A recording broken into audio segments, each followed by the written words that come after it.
The following program is a collection of stooges talking about happenings in the sports world. It is meant to be comedic informative. The opinions expressed on this show do not necessarily reflect the beliefs of their peers, their boss, or ESPN. There may be some cuss words because that's how humans in the real world talk. If you are young, please seek permission before watching any further. Hey. What? Let's go! This show stinks, and the fact that you listen, we are very, very thankful for. McAfee on the line with a gorgeous assist. The all-time leading tackler for the Green Bay Packers. You pink! Starter! Damn it! Be a friend, tell a friend something nice could change their life.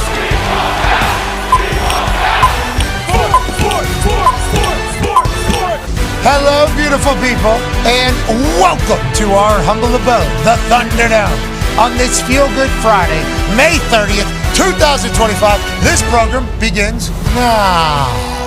Sports are happening all around us, and yes, the Pacers lost to the New York Knicks last night in Madison Square Garden. All New York Knicks fans that I know have sent me a text over the last 12 hours saying, Knicks in 7, Knicks in 7, Knicks in 7. And it is wild in these 7-game series, the best of 7 series is that these sports have, more specifically the NBA. All you got to do is win one game and all of a sudden you're back in this thing. Wait a minute, did we find it? Are we going to be the team that is going to make every shot? And are the Pacers going to become a team that can't knock down a shot at all? Are the Pacers going to become a team that doesn't try to run as fast as they try to run in the games that they win? Or are the Knicks going to be the ones that are going to control the tempo going forward? That's what their fans can literally say on this Feel Good Friday because of what happened last night in Madison Square Garden. They were the one that dictated the entire game. They were the ones that were dominant. And we were the team that tapped out at the very end. Oh, yeah. Sub Tyrese out. Yep. Sub the entire crew out. Rick Carlisle basically lets the New York Knicks faithful have a final 2-3 minutes up 16, just get a chance to take the victory lap, take the tractor another round, and take a chance to maybe win this Eastern Conference final. Jalen Brunson goes bananas yet again. Cat continues to do his thing. Josh Hart even made some plays, and this New York Knicks team is the real deal. They're one of the Final Four teams in the NBA. With that being said, Pacers at 6. This thing comes back to Indiana on Saturday. And I know Madison Square Garden had to be an incredibly wild experience. I wish I could have been there last night. I wish I could. Had some scheduling conflicts. Had an incredible opportunity to introduce Jelly Roll at the Big Ass Stadium Tour in Pittsburgh last night. That was an honor of a lifetime. For Jelly Roll, I will do anything. Because when Big Night Out was happening, I called Jelly Roll. I said, hey, I'm having a show in Pittsburgh. Want to give away some money. Want to do some stuff. Will you be a part of it? He says, say no more, Bubba. I'll be there. I said, Jelly Roll, I need to pay you for this because I know there's probably an amount of money that you could be making instead of coming to Pittsburgh to do my show. He said, no problem, Bubba. No money needed. I said, well, I'm going to donate the money. He said, sounds good, Bubba. I'll donate as well. He matched the donation. So it's like what a Jelly Roll has done for me. I felt obligated as a friend of his to do the same for him in Pittsburgh last night at his Big Ass Stadium Tour at PNC Park. It was phenomenal. Jelly Roll plays for an hour, okay? Straight. Banger, banger, banger, banger, banger, banger, banger. Like Sheamus. Bingo. But it's just heat after heat after heat. Cover, promo, cuts a promo about Pittsburgh. Great one. How thankful he is in this entire thing, how lucky he understands he is, how much he appreciates everything. Banger. Plays for an hour. We get a chance to hang out with him afterwards. Incredibly honored that I got to be a part of that. Then I get to watch Post Malone do his thing. Wow. First time I've ever been to a Post Malone show. And I'm going to say this, guy's a rock star. Guy is a rock. Hey. Showman. Hey, he is. We are. Out there doing it. He is in that music. I mean, he is in this. I see the videos of him dancing and getting lost up on stage. When you go to a show, it makes sense. From the moment he enters, he is inside of those songs that he is singing. I mean, he is. There was a lot of, he is. Oh, yeah. I'm telling you, this dude is a rock star. So good. He is so entertaining. It's just him on this big-ass stage. 40-some thousand filled up PNC Park. And as I was in the annals of the PNC Park, I knew there was a chance I'm probably never going to be allowed back in there. Sure. With our relationship with the ownership and everything like that. So I was taking photos of everything. So incredibly nice. Stadium, so incredibly nice. The view, nice. Posty spent some money on maybe some Zambelli fireworks. Did he? A lot of fireworks. Oh, man. A lot of fire. I mean, that show was Love that. Banger. I mean, that show was Very good. absolutely awesome. So very lucky to be a part of that. But as Jelly's down there performing, giving his testimony and crushing, and as Posty's doing his thing within the music, we're watching Knicks Pacers on a little bit of an iPad, a little cell phone next to us. Had good service, too. By the way, it was great. And all I could think of the entire time was Bruce Brown, Michael Cole, even Michael Che. Sent me a text last night just with 2 emojis. One of these right here saying the 7. Then you look at the celebrity row that they had over there. Okay. I don't know if they're paying $171,000 a ticket. If they are, congrats to all of them. Seems like they've afforded the opportunity to be able to do that. TJ McConnell, Miles Teller, I seen him there. Oh, yeah. Saw his wife there as well. I sent a text. I go, Thought you were a Philly fan. excuse me, you were there for the Pacers, is what I said. As soon as is that my tie? Is that this game? Hey, you're a Pacers fan? Is that what we're doing? He responds to me, don't want to talk about it. I go, no. I go, wait a minute, Miles. He goes, I'm here as a guest of New York Knicks fans and potential ownership or whatever. I'm like, Miles, you need to stand up for the Pacers in there. You could be the turning point of this entire thing. You could be the linch key of this entire thing, Miles. Nope, he's there with Chalamet. Kylie Jenner obviously in the building. Ben Stiller's rocking. Spike Lee was there. They were all having the time of their lives, as they should. It's a very, very cool time to be a Knicks and a Pacers fan. This Eastern Conference Finals has been electrifying. And it comes back to Indiana tomorrow night. Cannot wait to see how the Pacers respond. Cannot wait to see if Tibbs and the boys can continue to put the pressure on the Indiana Pacers. Does this go to 7 like all New York Knicks fans are hoping for? I don't think so. But it's possible. It is possible. True. Congrats to the Knicks and their faithful in a big time win. Hell yeah. Now, when the Knicks are playing in Gainbridge, I believe there is going to be some boos. There might be some negative things said towards the other team. I hope not. There might be. It better not be. That is kind of how sports work, I think. Not if we're there.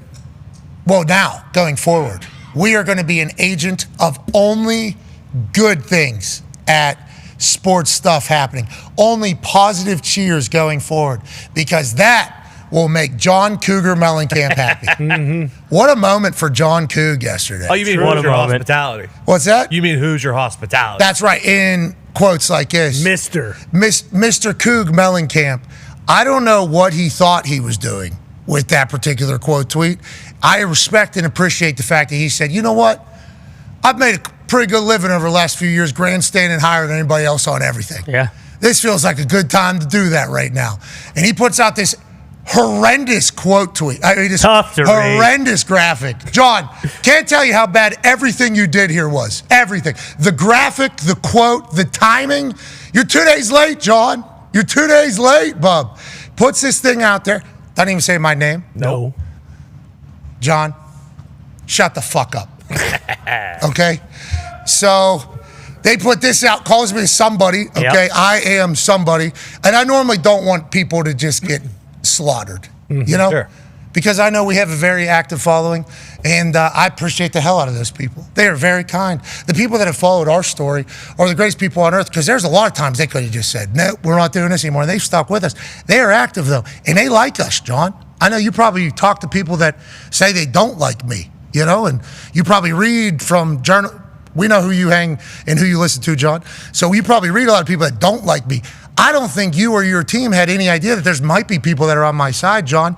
So I hope whenever you opened your X account, if it is you seen what everybody did, and you could have taken the angle and be like, hey, there's some people attacking Pat for what he did. I'm actually on Pat's side because we represent this state of Indiana. We're lucky and thankful to represent this state of Indiana. We don't have a lot of people pulling for us in the state of Indiana, but you know what? I see another young buck that's doing it, and I appreciate him doing it. You could have easily done that, John, but instead you're trying to think you were going to bury me? I don't think so, John. Hey, Coug, suck it, buddy. And hope I get a chance to see you real soon. I think we're probably going to be at the same place pretty soon. Oh, yeah. I don't want any of your bullshit, okay? I don't like you.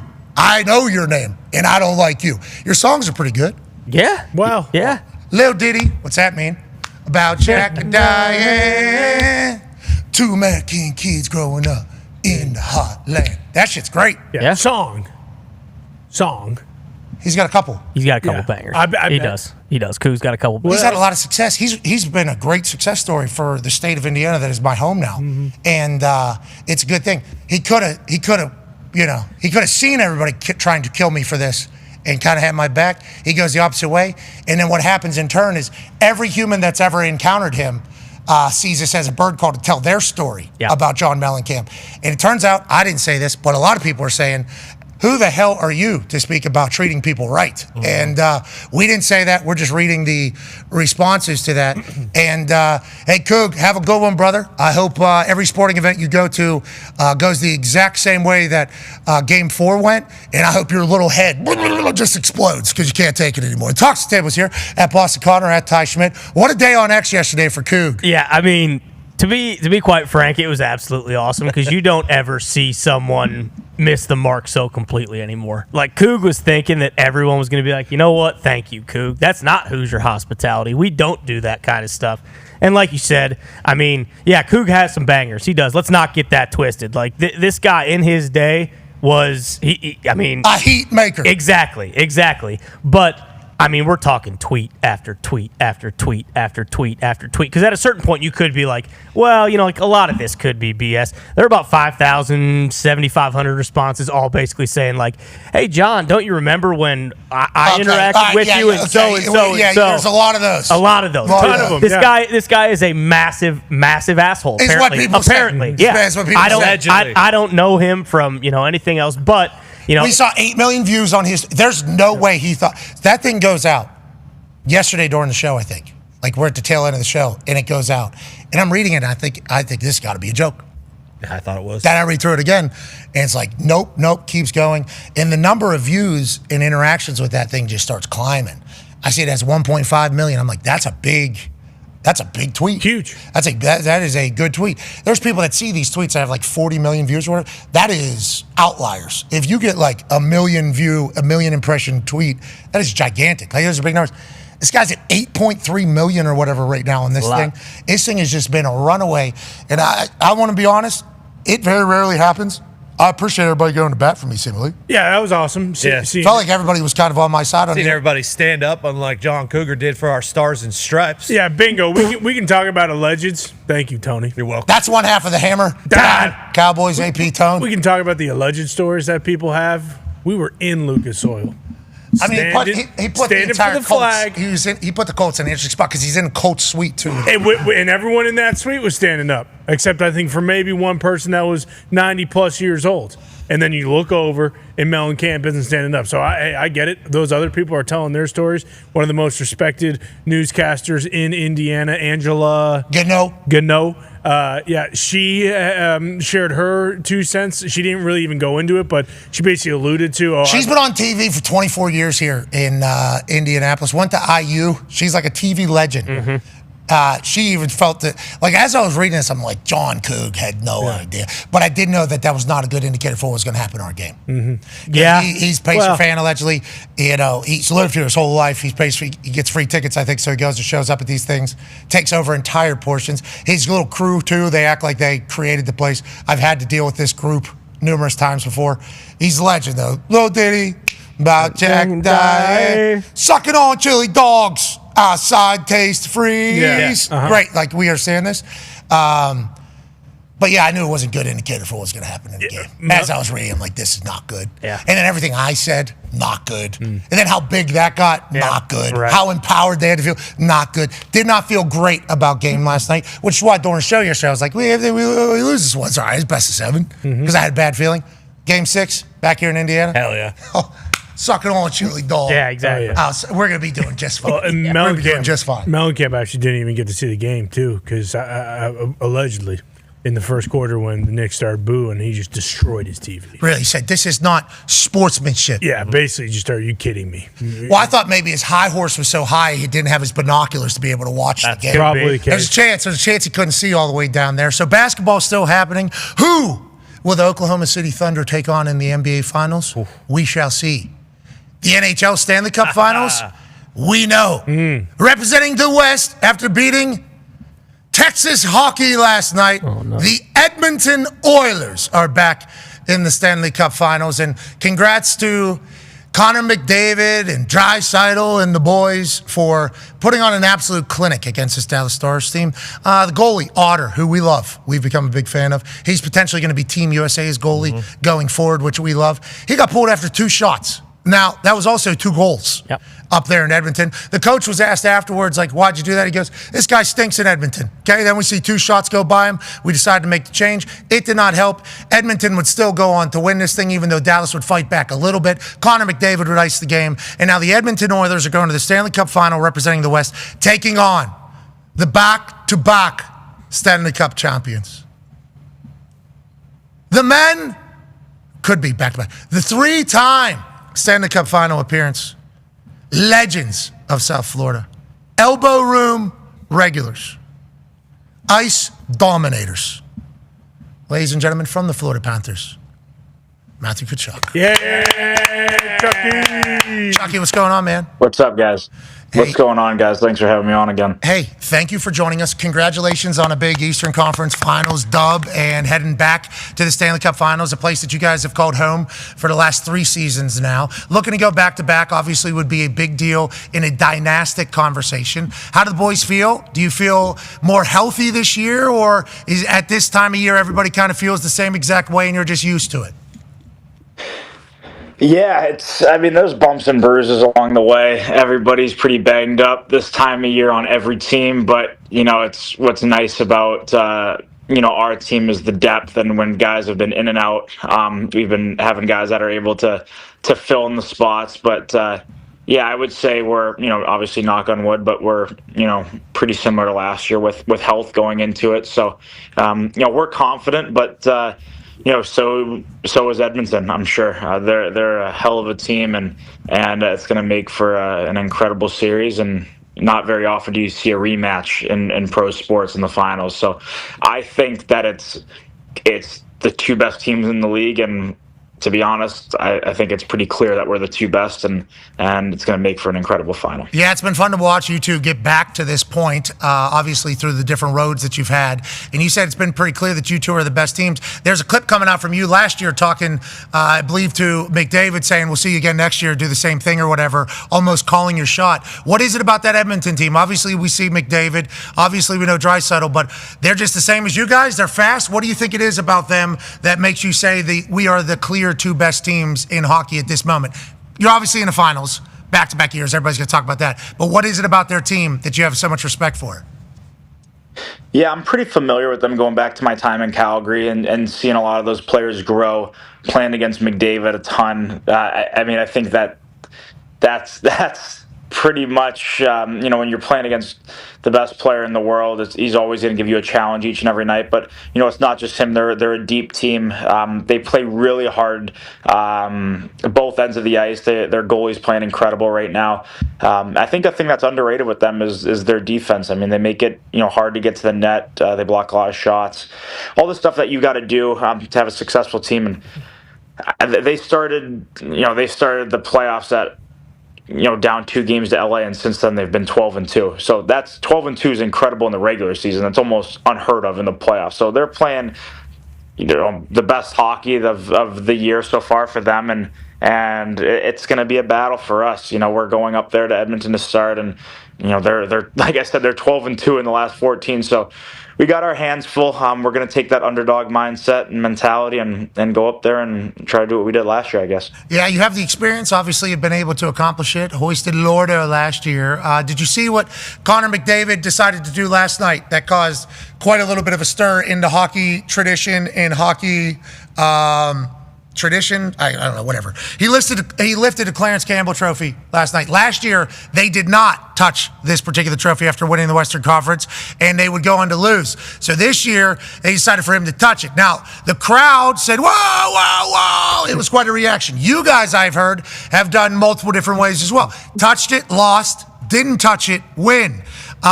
So what is the conversation? Is there a vote on whether or not we're going to hoist that thing after the conference finals, or how do we go about getting to that point where Connor McDavid did that last night? I can't remember exactly how it went down 2 years ago when we ended up playing Vegas in the final, but I think just us as captains were talking, and going back to that year, like it was such an accomplishment, us being an 8 seed and kind of just getting into playoffs, and then kind of going on I wouldn't call it a miraculous run, but it was pretty close to it that year. And so we just decided at that time, like, we've earned this. Like, let's go, let's touch it, let's carry it around, let's be proud of it. It didn't work. So last year we went with the not to touch it, and last year it was very similar to this year for us. It was kind of like that business like it wasn't so much of an accomplishment where it was kind of part of the journey for us. So this year we just decided to do the same thing, and Edmonton, if we were in their shoes, we changed it up last year. They're changing it up this year. It's pretty natural for them to do that. I'm not surprised by it, but I think that's more of that creates a stir with you guys. With us, it really doesn't mean anything because the Stanley Cup's the final goal. No, that all matters. What he did, yes, it does. It all matters. Superstition. I mean, we got guys around the country for your team, I assume, that'll wear the same shirt whenever they watch. And if they don't wear the same shirt, you guys will lose. And even though they've worn it during a loss before, they just didn't wear it the right way. Yep. That shit happens. Hockey, I feel like you guys have a lot of those, though. Superstitions? There's some guys that are psycho with them. I am not one of them. I don't know how people could live their life like that. I'd be so stressed out. I'd barely sleep if I did that. So I think as the years go by, you get less. You're less worried about that stuff, and I know I am. There's some. Dan Hurley in his underwear. Yeah, Dan Hurley wore the same underwear through the NCAA tournament. I mean, we've heard stories about some of the greatest of all time in hockey with how they have to operate on a day-to-day basis. For me, I got a chance to be around a couple guys in the NFL early in my career that had every day was a full, we got to put left sock on, right sock on, we got to do this, we got to knock on this, we got to do this every single time. And I'm like, what if you don't do it? What's going to happen? Well, I'm going to get cut. And I'm like, so are we sure if you don't knock on this door here, you're going to not do your job well? Yeah, I'm not risking it. And then just building that up 10 years.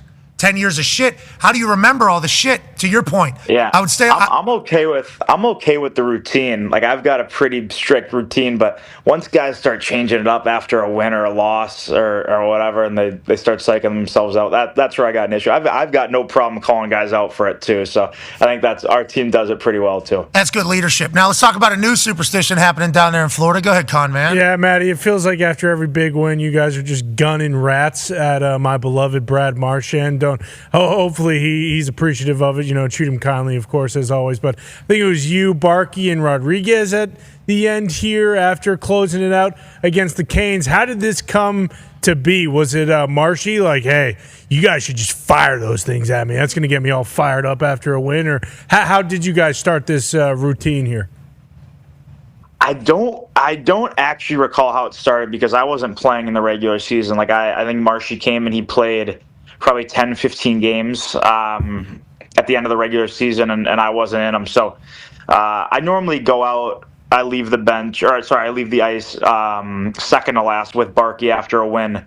And once I came to game one of playoffs, I know Marshy picked up a few rats, I think maybe for his kids or for people that were asking during the regular season. And then I think it started with Roddy. I think E-Rod shot the first one at him, and then Barkey was like, all right, well, if you're going to shoot one, then I'll nicely pass one into you. And then when I came back, we started firing them at him. So it's been a fun tradition, and people seem to like it, and it kind of fits what our team's all about: having fun and not taking anything too seriously. Yeah, and him being a rat too. I mean, It's like a perfect him coming to your team seems like the perfect storm. It really does feel like he was built to be a Florida Panther. And now Boston Bruins fans hear that and go, hey, he was built to be a Boston Bruin. What are we talking about? But with the way your team is kind of pieced together, feels like he was a perfect addition. Culturally, obviously his style of play, the way you go about doing things, and also championship pedigree, which he has, which leads to this. Go ahead. What are you going to say? I was going to say born to be a Bruin,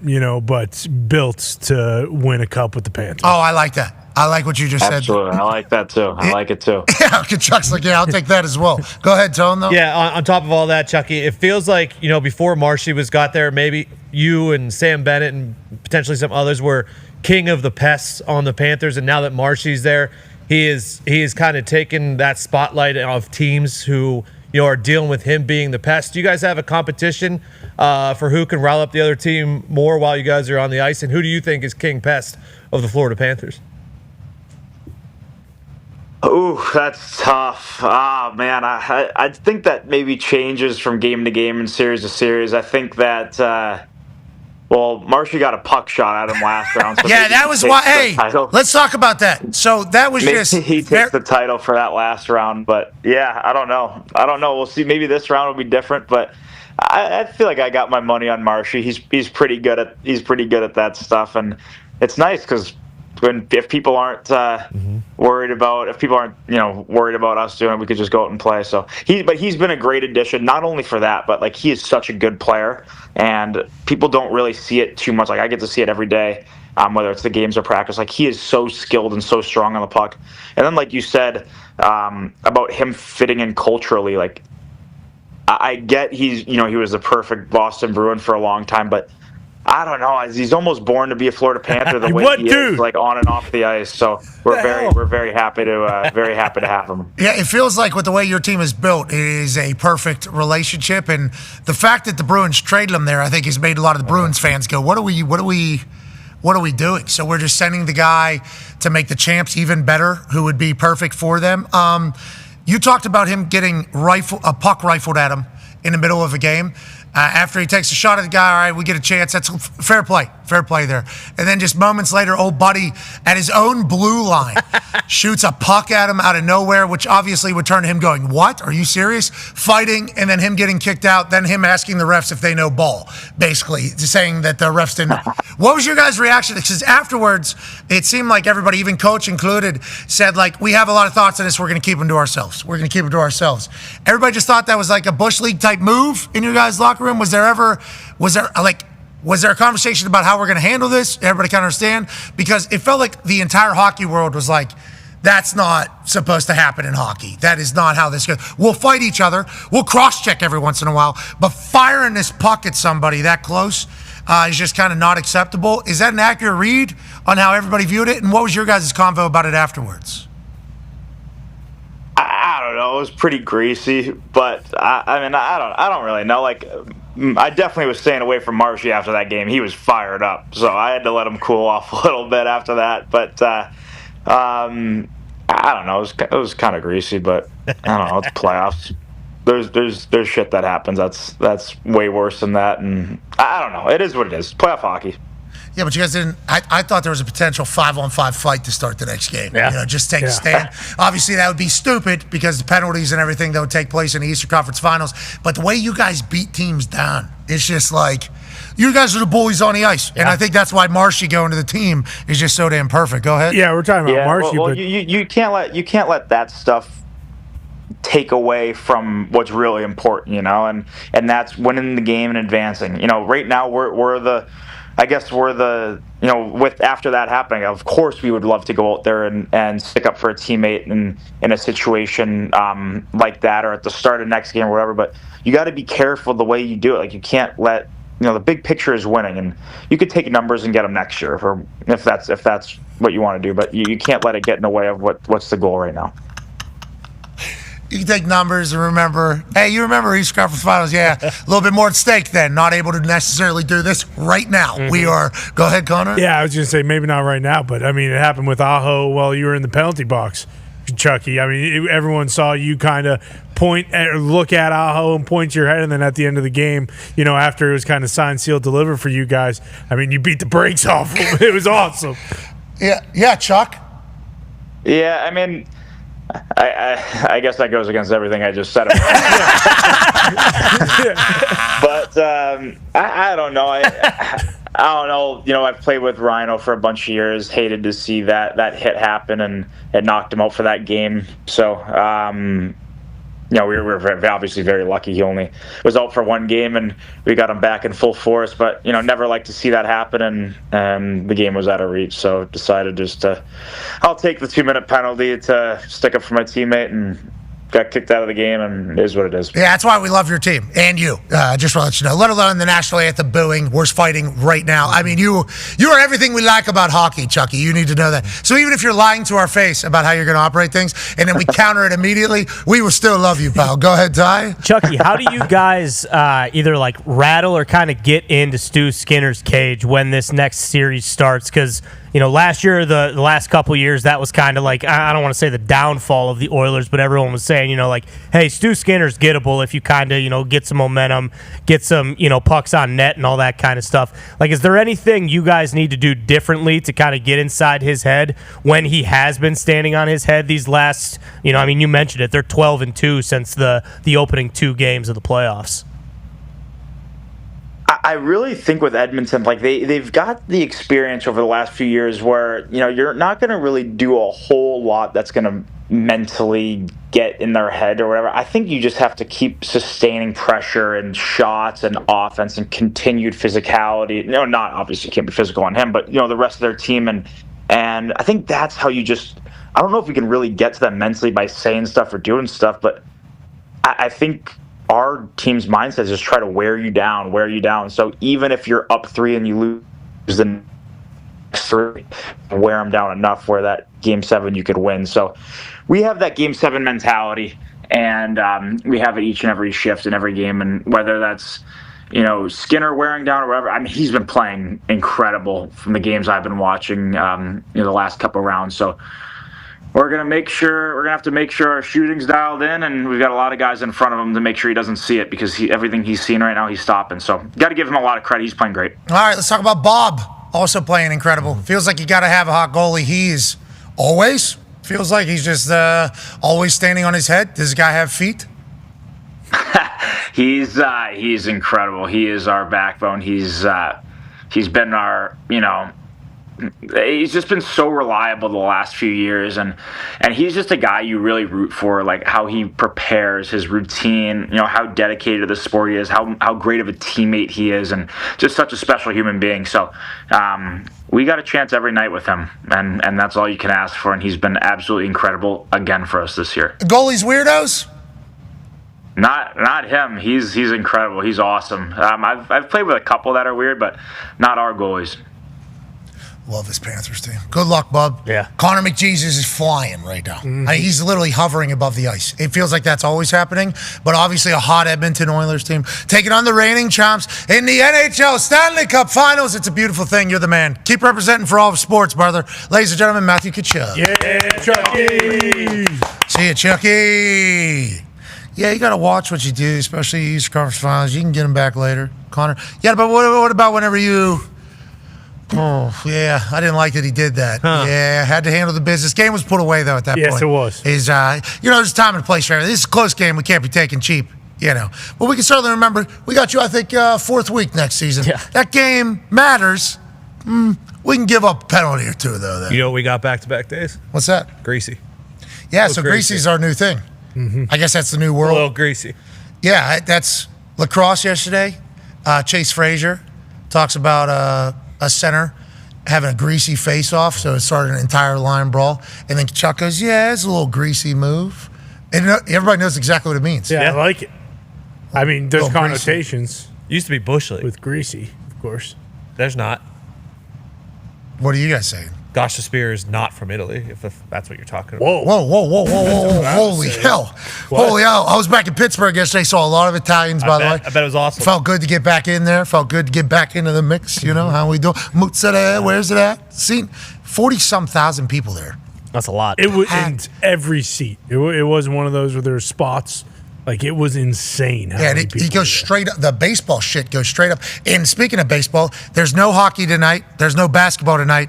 But there is baseball, isn't there, Ty? There is. Thank God for baseball tonight. Yeah. Yeah, I mean, if you want to stay up late, we have, it's, 10:10 Eastern. What? First pitch. No way am I watching that. Yeah, Yankees West Coast road trip. They play the Dodgers. We got a World Series rematch from last year, potential World Series preview for this year. Both of them have been playing very, very well. But yeah, I mean, if you're not a guy like me, or I don't even know if Bruce is gonna stay up for this one with the Knicks tomorrow night. But yeah, 10:10 is very late. But this whole series, all 3 of these games are on national TV, some way, shape, or form. Okay. So if you do want to just get like a little morsel of what the baseball season has been so far, I mean, this is about as good of a matchup as you could ask for.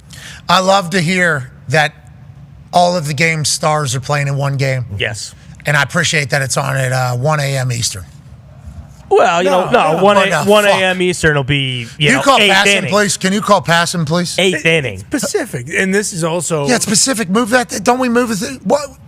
Wouldn't we want to see Aaron Judge versus Shohei? Well, Ohtani? that's what's interesting is tonight is 10:10, and then like tomorrow I believe is on Fox, and that's 7:10. So I think I don't know if it's just because it's Friday and they want to make sure like both of the weekend games Sunday night. This is Sunday night baseball, so that'll start around 7. okay, so we're good. 2 to 3 are 7 o'clock. Yeah, exactly. Just tonight is the 10:10 start. Yeah, tomorrow too. The Pacers start at 8, so you'll get a good 3 at bats tomorrow. It probably should be flipped where the baseball kicks off later. But this is a good reminder how these conference games, we've been so lucky that none of them have been on the West Coast. You forget games start that late because all these games have been, every team has been, Mountain Time. I guess Edmonton's the only one that isn't Central or Eastern. It's been kind of one of those blessing in disguise you don't really think about till you remember that games do start at 10 o'clock. Okay, let's go to the NFL. Kwesi Adolfo-Mensah has signed an extension with the Minnesota Vikings.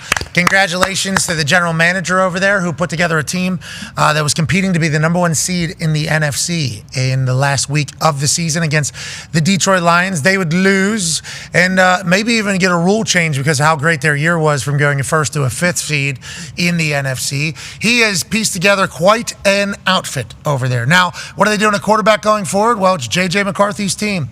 Now, obviously, nobody has said that outright, but every move and everything that they've alluded to is basically that they're going to rely upon the national champion out of Michigan, whose rookie year didn't even get started because of a surgery that had to happen in training camp. So now that JJ's their guy, Kwesi's locked in, Kevin O'Connell's going to be there for a long time, it feels like the Minnesota Vikings have found some stability. If JJ can play quarterback well. There's obviously a conversation about, are they going to bring in Aaron Rodgers? Does Aaron Rodgers want to go play with this Minnesota Vikings offense that is absolutely loaded? Kwesi was able to get Justin Jefferson paid while also bringing in a lot of other weapons on the offensive side. He was also able to almost have a Defensive Player of the Year candidate. They are stacked on both sides of the ball. All contracts are seemingly good. And the only question mark is J.J. McCarthy a guy? They have rolled the dice and said, we are willing to bet on it. We believe in him. They drafted him high. Jim Harbaugh, whenever he was coming out of Michigan, said, this is the best quarterback in the draft. The guy had the best workout I've ever seen, is what Jim Harbaugh said. Now, Jim Harbaugh did recruit him to Michigan. Sure. He did win a national championship with Jim Harbaugh at Michigan. But that's literally the only question mark. Everything else that has happened around Minnesota, I think everybody would say, yeah, that's the right move. Kwesi, obviously a general manager, a large part of all of that. He gets an extension. Congratulations to him. That's a big deal. Yeah, huge. And we all just have so much faith in Kevin O'Connell where you feel like you've seen it. Like, remember, the Pasternaut thing, I feel like solidified it for me when the Pasternaut came in and they just started winning games with KOC telling him in his ear what routes his receivers were running to the point where, KOC, I believe, came on this show and told us, sometimes I had to shut up. I had to stop talking because I was giving him so much information. But, I mean, he had a year to kind of watch. How much do you think he was able to watch? Because with him being so hurt, he was on the sideline. I think we saw him in the building. There was articles he was in the building and doing VR stuff with the quarterback. Yeah, so we saw him around. We saw him on the sideline. He got a chance to experience it. A lot of mental reps. We talk about rookie quarterbacks not having to start early. Now he had to miss some time and he had to go through rehab, which might have helped actually if he's in a training room with the boys. Throughout the entire season, what you hear, what you pick up, what you learn. There's a chance that he got like a masterclass on how to be an NFL quarterback last year while rehabbing, becoming the healthiest he could possibly become. There's a chance this is the guy. Everybody that's talked about him says this is the guy. They actually say that the Vikings are going to get better. Sam Darnold was their quarterback. He was up for MVP throughout a lot of part of the year. Sam Darnold reinvigorates his entire legacy, his entire career last year. He doesn't get re-signed to go, wait a minute, this is what you wanted. Kirk Cousins, same exact thing. They don't re-sign him. Isn't this what you wanted? Now they're going with J.J. McCarthy, the young guy, and it's like, you listen to Kirk Herbstreit talk, he's like, they're going to be better. And it's like, Orlovsky thinks that too. They're playing for the #1 seed in the NFC last year. He's like, going to be better. I don't know if they're going to be playing for the #1 seed because it might take them a little bit to learn, but in the long run, team is going to be better. And J.J. McCarthy is built for the moment. In the big moments, J.J. McCarthy is there. He's got it, is basically what everybody says. IMG had it. As soon as he got to Michigan, he had it. As soon as he completed his career at Michigan, he had it. And he would have had it last year if they would have let him play. That is what everybody that knows J.J. McCarthy says. So let's just assume he's the guy, and let's assume that the Minnesota Vikings are set for the next 10 years. 10 years in the NFC North. Yeah, and like people might snicker at he was doing VR work last year. Like I'm sure that helped him a ton. Jaden Daniels talked about how the VR VR stuff was some of the most important, routine kind of prep that he had during the NFL season. You can get 100 reps. You can get 100 reps in like 3 minutes. So as opposed to everybody having to walk through and reset everybody, it's just like, boom, put them out there. We're doing walkthrough. Bang, reset it, walkthrough. Boom, we move this guy here. This is what you got to do. You can just get so many reps so efficiently, so conveniently, so quickly without having to call up the practice squad or read the card team, get everybody set up, get everybody realigned. It's like you just lock in. Everything's realigned. Oh, let's show you too high. Okay, so when they do this, they're going to do this. Let's do that again. Here's 100 different forms of that. If you're willing to put in the work and invest in the time, which they say J.J. McCarthy is doing. Harbaugh guy. And they say, exactly. And they say Jaden did. And all these guys that have success, they invest the time. If you're willing to invest the time with virtual reality and technology, the amount of reps that you can get is 1,000x what it used to be. So you can learn much quickly. And it feels like guys are doing that. So I just read. So what they did was they put a camera on Sam Darnold's helmet during practices and walkthroughs, and then put that footage into the VR so that J.J. McCarthy could see what Sam was seeing during walkthroughs and practices. Then obviously the game stuff, you could do that as well. Yeah, and the amount of trivia. I mean, there's just so many things that they can do in there with how interactive it is. I assume JJ is going to be great just because everybody that knows him says he's going to be great. That's what I assume. And he's got Justin Jefferson, Jordan Addison, T.J. Hawkinson, and Aaron Jones. Yeah. And Kevin O'Connell. And Kevin O'Connell, and they invested in the O-line. And they have great defense. Yep. And they have great special teams. And still got B-Flow. Yeah, it's like you're in a great. JJ might be the perfect guy for the job, but also that might be the perfect team to be a first-time starting quarterback in the NFL. Good luck to them all. Congrats to Kwesi. Ryan Grigson gets a bump in title. He is now assistant general manager. Congrats to him. Happy for him. Oh, yeah. Happy for him. Still just just an ox. By far the most jacked assistant general manager in the NFL. No questions asked. 305, I think, still walking around. Beard game very tight. Obviously, I was in Indianapolis when he was hired as a general manager in his 30s. I think all parties would say he didn't necessarily handle it the perfect way, and with everything that comes with being a general manager, not just finding talent, putting together a team, but also negotiations and communication and how you operate in a building and everything. So I think he got thrown in the deep end. I think he had a chance to learn. He has a chance to kind of look back on the mistakes that he made, look back on the things that he did very well. We won whenever he was there, and now he's continuing to climb the ladder. I'm happy for him. I'm very happy for him. And I hope he gets another opportunity at it. Feels like the second time after getting hired very young is normally a successful thing. He's obviously moving up the ranks over there in Minnesota. Might win a Super Bowl. Yeah, maybe. For sure. Joining us now is a guy that might know a little bit more information on Kwesi signing. And if anybody else, because we had no idea that was coming. No. I mean, I'm assuming people did. Is there any other big money moves going to executives? Is there any other moves about to happen around the NFL? And how happy are the New York Knicks fans? Ladies and gentlemen, joining us now, Emmy Award winner, one of the founding hosts of Good Morning Football, now ESPN analyst and pundit, ladies and gentlemen, and insider, Peter Schrager. Hey, Schrager. How you doing, Schrags? I'm doing awesome. Smiling. Just took my kid to school this morning, and everyone's in blue and orange. Back on the bandwagon. New York is beautiful this time of year, Pat. Kind of wish you would have been able to witness it, but I understand. I love Jelly Roll. Saw Jelly Roll and Post Malone in Vegas at Allegiant Stadium a couple of weeks ago. Outstanding. Was Tyrese Halliburton with you in Pittsburgh last night? I didn't see him on the court. Okay. Yeah, he didn't have his best night. Okay, 2 of 7.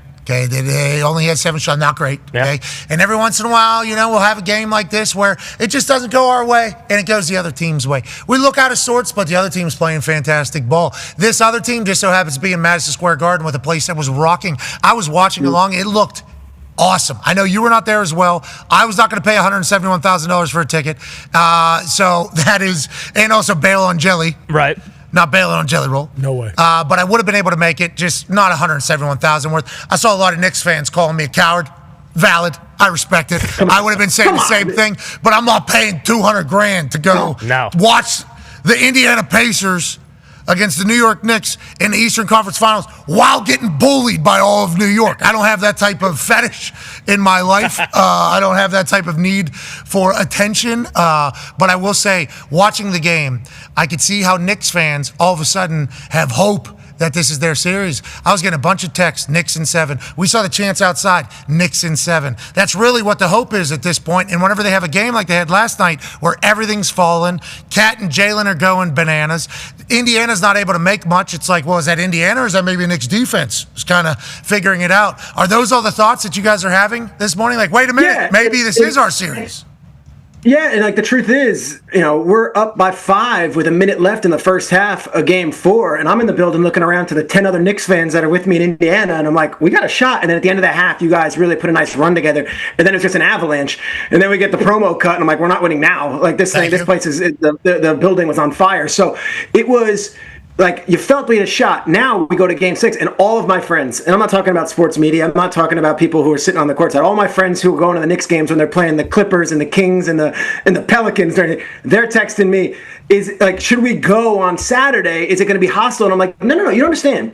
These Indiana fans are amazing. They're not hostile towards Knicks fans. They're welcoming. They want you to enjoy the experience. They're just smart, good, and loud as you know what. Like, my ears are still ringing from that game. So I don't imagine it's going to be a little smattering of Knicks fans on Saturday. I think a big contingent is coming in. Oh, really? An invasion! He's going to show up big. Weekend, Saturday. And I'm urging everyone, go. If you can afford it, if you can find a way there, go. Go, and represent the Knicks in Indianapolis. You have to. You want an invasion of the big city. Okay. Jeez Louise. That'd be good for the sport. It'd be good for sport if it was loud. I mean, we got people in this building that are inviting Knicks fans out here as friends, taking them to the game. So I think they are trying to have a little coyote situation where they're trying to sneak them in the entirety. Pacer fans aren't going to let that happen. No. Pacer fans aren't going to.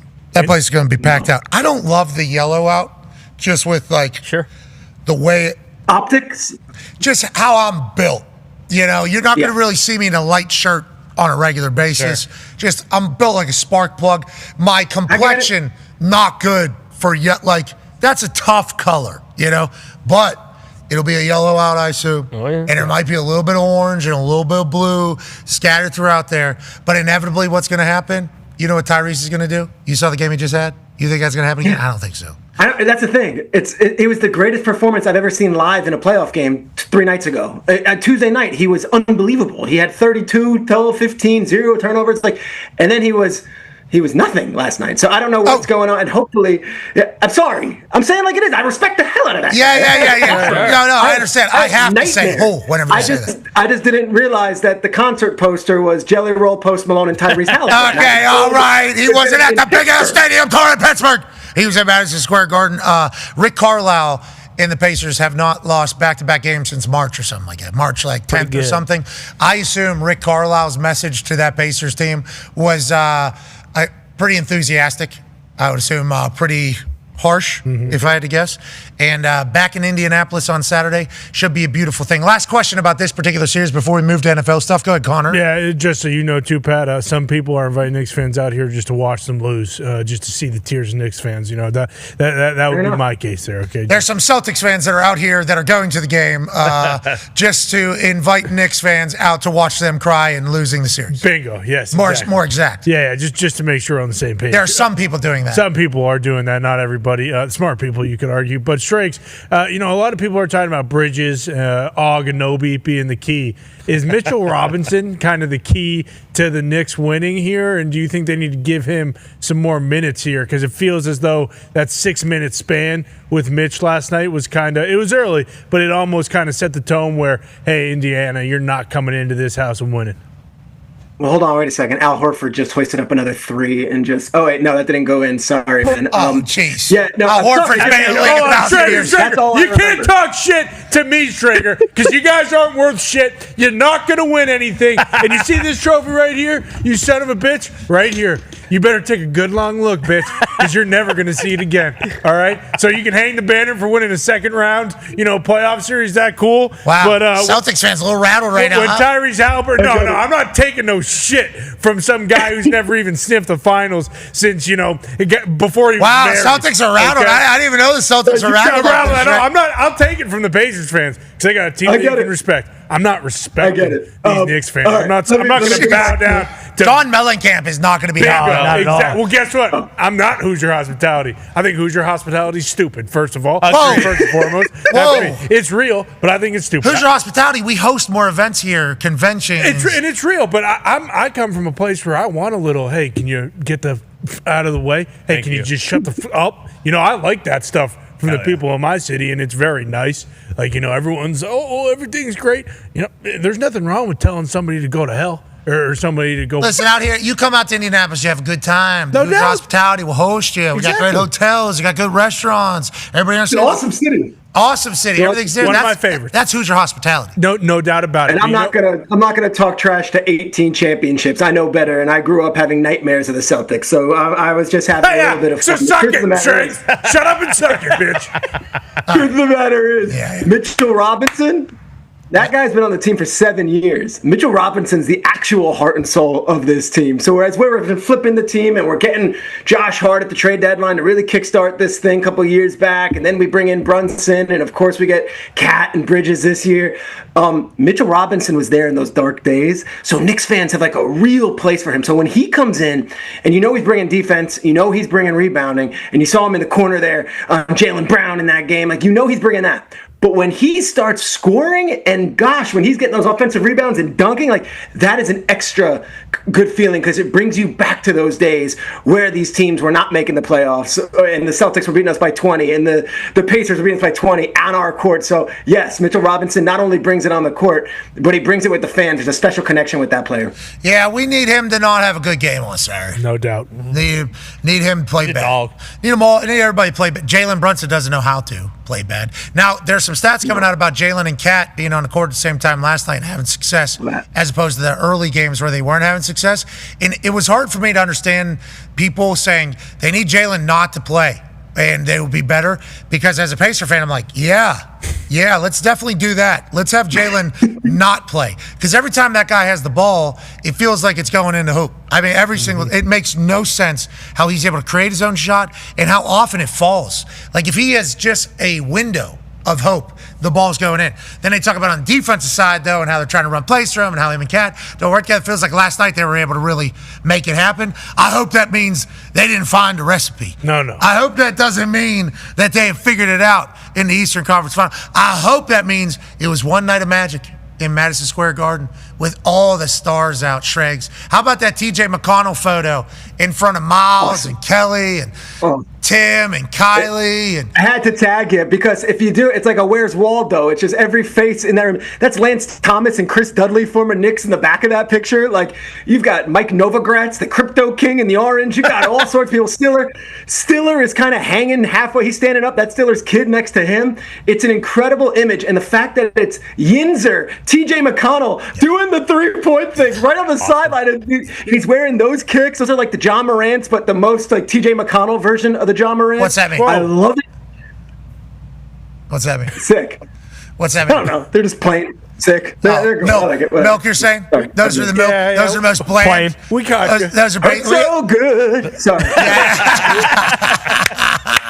TJ's a dog. Yeah, he's from Pittsburgh. And there was a time last year where he was marching up and down everybody's court in front of their crowd. Love watching it. Great series, great atmosphere. Can't wait for tomorrow night, Game 6. Now let's talk a little football, shall we? There's a lot going on down in Miami. A lot seemingly going on down in Miami. Go ahead, AP Tone. A ton going down in Miami with the Fin Fam and the Dolphins.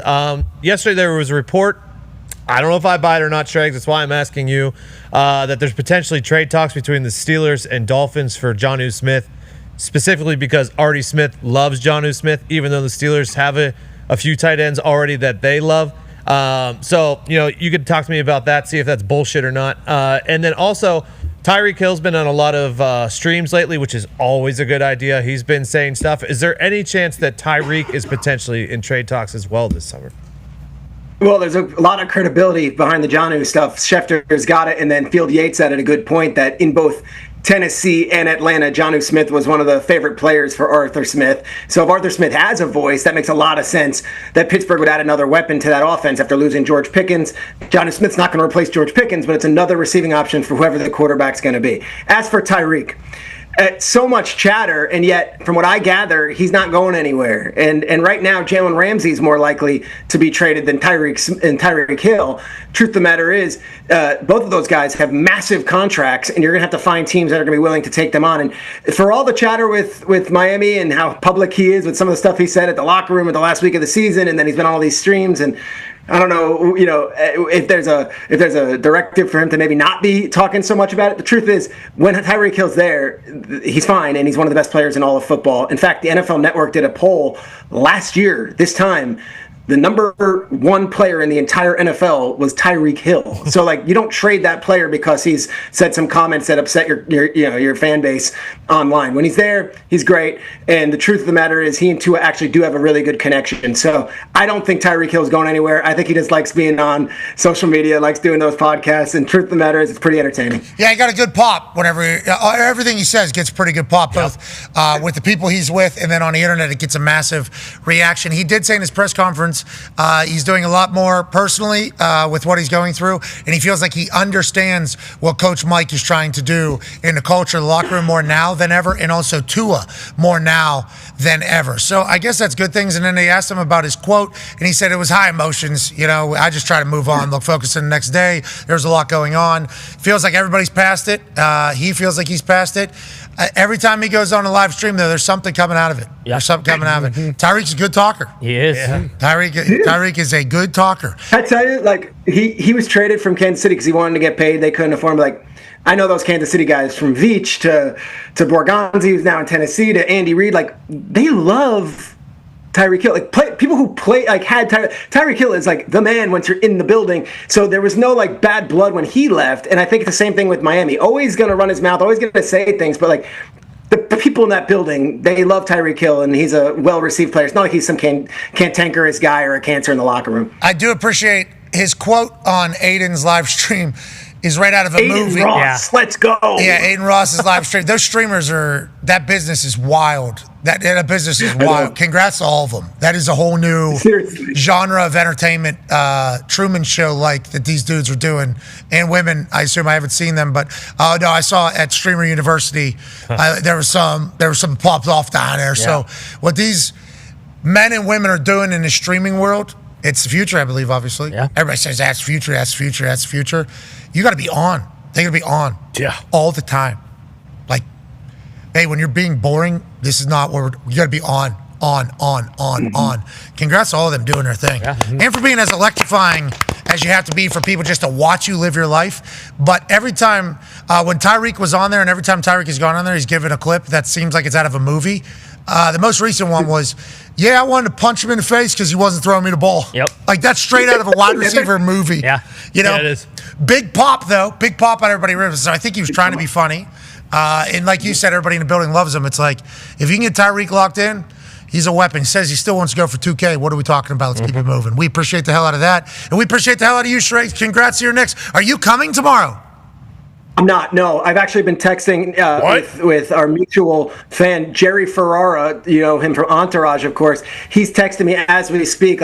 Should we go? How do we go? Do you know a hookup? I'm not your private jet guy, and I certainly don't have a hookup in Indianapolis. But I will say this: it is an amazing experience if you do go, and I urge all Knicks fans to represent. Now I'm going to go take all my Mellencamp albums and burn them in the back here because I'm Team McAfee. Let's go. The music's good. The music's good. Don't burn them. And hey, Turtle, get the jet. We'll see you soon. Shregs, we appreciate you. We'll see you in the next hour. Goodbye.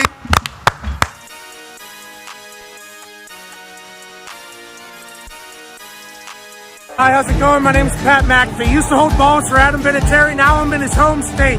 College game day is absolutely electric. In Brookings,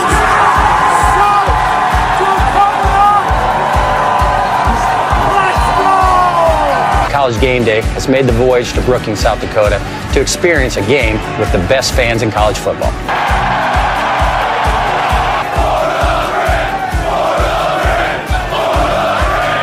I unfortunately cannot attend because I have a game this Sunday, so I sent a man I trust to make my picks. A man who was my holder for almost a decade. Please be nice to him. Welcome this week's celebrity guest picker, Pat McAfee.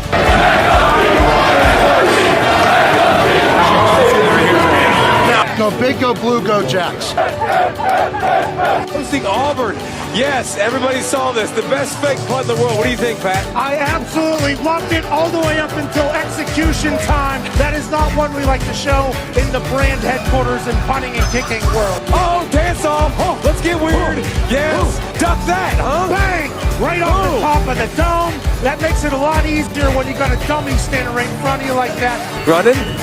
He's Hadouken! Daniel Russo! Wax on! Wax off! Knee to the face! World Series. Go! Yes! These teams stink. With that 15, they celebrate by doing shotguns. And I'm a big fan of that. I'm going with the University of Virginia Cavaliers. That was great. Whoa! I will never, ever in the history of my life cut against that ball. Oklahoma State is a win here. Not so fast again.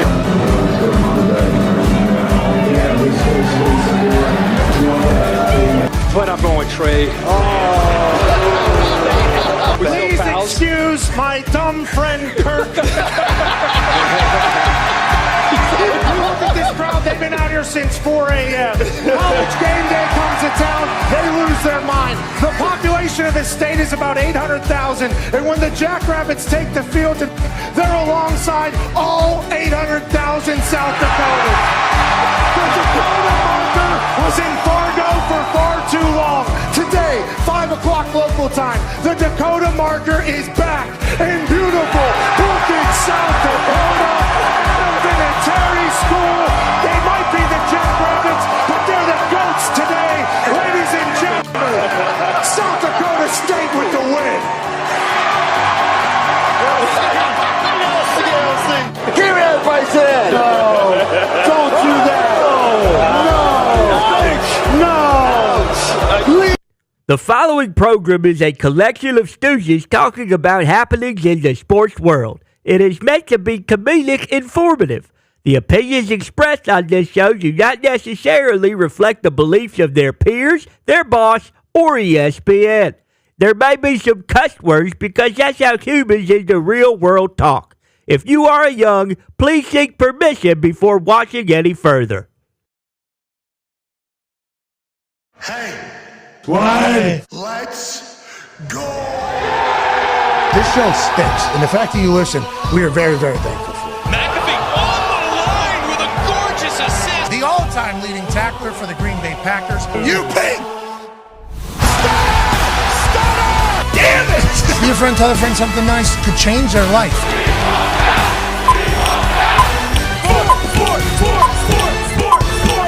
Hello, beautiful people, and welcome back to our humble abode, the Thunderdome, on this feel-good Friday, May 30th, 2025. Hour 2 of the program starts now. Sports are happening all around us. Congrats to the Knicks and to the Edmonton Oilers. Knicks get a big win to extend the Eastern Conference Finals of the NBA, and the Edmonton Oilers bury the Dallas Stars and become the Western Conference Finals champions and head to the Stanley Cup Finals in a rematch of last year's Stanley Cup Finals against the Florida Panthers. The Edmonton Oilers were playing a Dallas Stars team that had a chance to reach the Stanley Cup Finals, and instead they lose last night in pretty devastating fashion. The Dallas Stars goalie, who we love, Otter, got pulled after 2 shots. Two shots. Total? 2 total shots he saw. How many saves you have? None. Oh, Yeah, it's 2 goals. Otter. I mean, Get him out. All right. Otto. Then Connor McDavid said, I'm going to take this thing over, does some glide on it. Boom, pow. Assist, bang. Edmonton. Oh, hi, I'm Connor McJesus. I'm faster than your whole team. Jeez. And I'm going to, who's this goalie? I don't know him. I was waiting for an Otter. This looks more like a mark. easy. Yeah. You do know. Don't stop. Casey Spent some years in Pittsburgh. Former Pittsburgh Penguins. Yeah. That was the GOAT. Yeah. Whoa. He's That was the GOAT. Yeah. Louis Lasagna. Oh my God! I was watching hold Knicks on. Pacers. I didn't know they put the GOAT in. The GOAT was sitting behind the Otter this whole time. Gumpy, I watched you go through it all night last night. We're watching Knicks Pacers here. Jelly Rolls performing here. Post Malone then comes out. Rockstar. Holy hell. Actual. Screaming. You need. Carrying it and then right into singing. I don't know how his. A little bit of rapping too. I don't know how his vocal. I don't know how he does it handles all. that. It's impressive. He's a real talent. Like we saw Taylor Swift, and Taylor Swift does her thing in a different avenue. Post Malone has just the same amount of These are rock stars. Crowd control, yeah. It's like it's a different when you watch. Like Taylor had the entire stadium. Exactly. Okay, it's like, oh, this is a rock star. And then Post comes out and he's in his songs. I mean, like he is within the lyrics. Real passion. Really like Floating in above there us. as he's. I don't know how you're able to do that every night. Like I don't know how you're able to. Every song is like it is. He's writing it and singing it for the first time. He really got after it last night. But that's happening. Then we got Gumpy sitting 2 doors down here. Fuck. It's like, what? What's going on? 3 of them quick. Otter gave up 2. They pulled him. They pulled Otter. They pulled him. They set him. And he turns his phone around, and it's Otter skating off to the side. And it's like they make the Otter do the skate of shame basically over to the bench after everything he's done. And now the season's over for the Dallas Stars. Man. And Gumpy, I'm sorry, it was a hell of a run. You made it to the Final Four. That's right. Made it to the Final Four, Gumps. The Dallas Stars could have been in the Stanley Cup Finals if they just didn't run into the McDavid train that, is back in the finals. You should probably go out with one of your best players playing, though. I would say, 2 shots, and then DeBoer throws him under the bus after the game as well. You know who took the fucking penalty to score the first goal? A kid that hasn't played since April 26. Who made that decision, Pete? Who was it? That would be you, Mr. DeBoer. So guess what? Otter's going to be in Dallas a long time before you were and a long time after you are. Oh, you're saying get this guy out of here? I'm not going to go. He's in a Western Conference Finals. I'm not. That's 3 in a row. I'm not going to go That's that far. 3 times we've never been able to You get him. don't throw your franchise goalie, under the bus after the game. They weren't like bad that. goals either. Yeah, So you guys are the Carolina Hurricanes of the West, right? more or less. We've won a few more games, but yeah. But at the Gumpy end, was Long calling story short. Gumpy was calling for heads to roll. it's crazy. Heads to roll last night. I mean, we're flying home in literally we're 20 minutes into not that conference, probably just chilling because We were just hanging, kind of taking in the concert. and then all of a sudden Gumpy just starts laughing. The bar. This guy just out of nowhere just like loses his mind in the entirety. Let's go to one half of the Hammer. Dahn. Cowboys AP Tone. I also thought it was insane. I mean, the first goal was a power play where it went from Draisaitl to McDavid to Corey Perry in under a second maybe, and he's standing in front of the net by himself. Okay, so I mean, Almost saves it. That's not a. What'd you say? Almost saves Almost it. to your saves point, it. And then the second one, it's basically a breakaway that he slides 5-hole. Like these are not terrible. This is not like he didn't catch it or anything. Like these are pretty normal goals for a goalie to give He up. wasn't saying the puck. DeBoer knew it. Yeah. Hey, have you seen his record up in Edmonton? DeBoer let the whole world know that. This guy never wins up here either. I don't know if you've looked into it. Yeah, he's a franchise guy. The guy stinks. We had to pull him. Anyways, long off season for all teams except for one Stanley Cup winner. It'll not be the Dallas Stars, although you guys had a great season. The Talks Table at Boss Connor at Ty Schmidt are here. And joining us live from an attic in Ohio, ladies and gentlemen, a college football national champion, a Super Bowl champion, a Ryder Cup winner, ladies and gentlemen, AJ Hawk. Yeah, Hawker. Hawker, how you doing, pal? I'm doing great, but I want to ask Gump, how does hockey work? Did Otter know, like, hey, you're on a short leash tonight? If it goes poor early, that you're out of here? 0 chance. He's like top 5 goalies in the NHL. There's no way that was even a conversation. Yeah, they were actually talking about him being the reason why they could win the Stanley Cup. Yeah, Otter's that's what I the guy. thought. He made that save against the Jets. That's why we got to where we are. Like, he's been unbelievable all playoffs. The diving one back across. Yeah, like, he's absurd, dude. Good player. He hasn't been his best in Western Conference Finals. I understand that, but still, you end your season with him in net, not with fucking Casey DeSmith. I mean, DeBoer seeing DeSmith, and he's like, We know. he's got the go. Yeah, how do we know DeSmith didn't look at DeBoer and say, You know the deal. y'all want to win? Put DeSmith in. You think DeSmith actually was the one that was handing over the stats? You know what this guy's done up here? Yeah. Think about I've it. seen this, coach. You see my stats? And then who'd they have him sitting next to? Who was Otter's? Oh, Ray Ferraro, Gumpy's Mr. favorite. Edmonton Oiler himself, that guy. Never heard more bias. If I close my eyes, it's like I'm back in Canada watching Sportsnet, listening to him call an Oilers Stars game. Gumpy had a tough time last night. It was brutal. Gumpy had a tough time. Potentially the most bummed I've ever seen him. Yeah. He's asking for heads to roll, you know. I love that team. The Stars give you hope, not like the Miami Dolphins, you know? Well, Miami Dolphins got a lot of stories going on, but Shrek said it's all noise. Don't worry about it. He has dropped them. What's that? He's dropped the Fins. Fan of the Shield now. No, I haven't fully dropped Rob it. Lowe. But, You're no longer a fan? I'm still a fan, but I just... You refuse to be emotionally invested? I'm at the point where I wake up every day and there's more bullshit. It's like Jonnu Smith was our best player, only Pro Bowler, and you want to trade him? Chris Greer, every time a guy knocked on the door, here's more money. Tyreek, more money, not more years, just more money. Xavier Howard, more money, more money, more money. Jalen Ramsey, here's more money. Oh, Jonnu Smith's getting 4.8. I can't give him any more. Our best player. It's great. It's a masterclass again in Miami. It's fucking everything's great. Happy for you, Gump. Yeah. It's Feel Good Friday, H. And how are we supposed to feel good with Knicks beating the Pacers last night? Gumpy's calling for the head coach of an Western Conference final team, 3 straight years, to get fired, okay? And Grok was bullying me last night. Did you see this, AJ? I did see. This is a new, like a creative way where you can kind of, Grok can do some creative things, it feels like. I think a lot of people learned that last night, and I'll tell you, I get back to my phone after the concert and after the Knicks-Pacers game, and I see a bunch of Knicks fans going, hey, Grok, put Pat in a clown costume. And guess what Grok was doing? He's doing it. He was doing it. 10 seconds. Fast. Put me in different clown costumes. And all of a sudden I go, hey, Grok, because Grok does what you say, right? Yeah. That's what Grok does. I've learned very well. Yeah.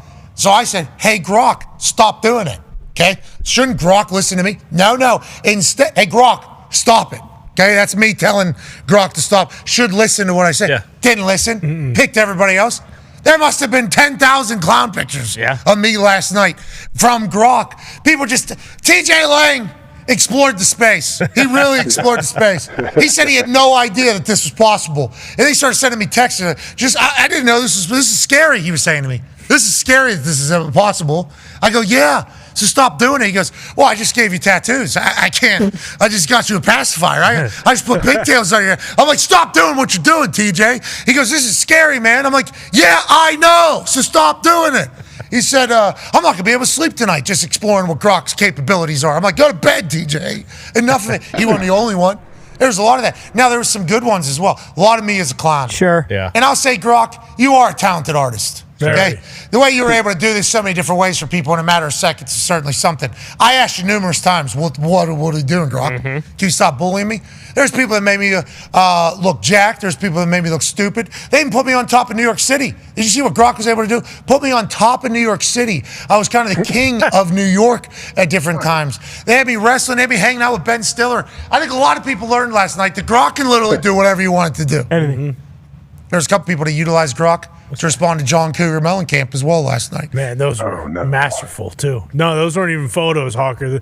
It was almost like a short story, poem, if you will. Oh, yeah. I saw a couple of those pop up. I saw some of those pop up. So is John Mellencamp, who was he standing up for? Who was he grandstanding for? Like not Indiana Pacer fans. No, good people in Indiana. Because I was a terrible person. I was somebody. It was nice to feel like somebody, though, for one thing. Yeah. Not even, though. He was standing up for the big city bigwigs because he said, he was like, he called out, these Knicks fans down there, and they got booed. And that's not Hoosier hospitality. So he wasn't even, he wasn't even like some average Joe Knicks fan. He was upset that you were calling out the big city bigwigs who were down there. And he was saying this is not what we do. He was standing up for the real people of Indiana. No, I think Ty's right. I saw him taking a knee, kind of doing the whole entire thing, kind of basically bending the knee to the gritty corporate fat cats of New York. Well, I appreciate the fact that he made the graphic. It was a good graphic. I appreciate the fact that kind of tough to read. Kind of tough to read the white overlay in the picture behind it. It's a good picture. I mean, the white on white shirt didn't do it for you? But little ditty. Back and dying. 2 American kids growing up in Heartland. You know what they say? Jackie gonna be her football star. That's a heater. Yeah. Okay? That is an absolutely. Oh, baby, make it hurt so good. Sometimes love don't feel like it should. Don't hurt so good. Banger. This guy makes good music. And he, has been from Indiana his whole life. So I respect that. Seen in a lot of events. Don't respect him sitting down at those events. Everybody else standing, That's tough. That's tough. Do you think he has any idea of the specific individual stories that people reach out to him and let them know happened? I don't know if you can hear what all the peasants are saying. Yeah, no, I whenever agree. you're high horsing the way John Mellencamp has. And think about how much his horse has grown over the last few years. Oh, yeah. It was a high horse. Now that son of a bitch is a giant. Giant, yeah. That thing's a giant. And he's just, hey, this guy fucking made people boo at a sporting event? I don't think so. He came riding in, paint today. Little ditty. But what the fuck I think? On his high horse. Yep. Can't hear what everybody else is saying. Bingo. I can't hear what everybody else is saying. Yeah. And I don't think he was the one that, I don't know, I always try to make the benefit of the doubt for these olds. Sure. No, I think he was in Do you? in all that software doing it. I was trying to think of the editing software, but I couldn't come up with it in my mind. Yeah, some $2.99 a month meme app on his phone. You think he made that? Yeah. I think there's a chance with how bad it is. I think there was somebody that told him he should say something because he probably read there was the Hollywood Reporter. Sure.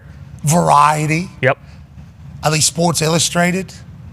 Many others. New York Post. Yeah, he was reading all these. He was reading all these, just going, oh. And somebody around him was like, oh, you should say something, John. And he said, took the toothpick out of his mouth because that's what he does. He looks super cool. Yeah, I should. And then he said something. And then somebody goes, we'll put that on X for you. He goes, yeah, make sure people hear that. Bingo. And then he walked away. Exactly. And then they were like, we're going to make this look sweet. It's a good quote. Fucking put it on a picture.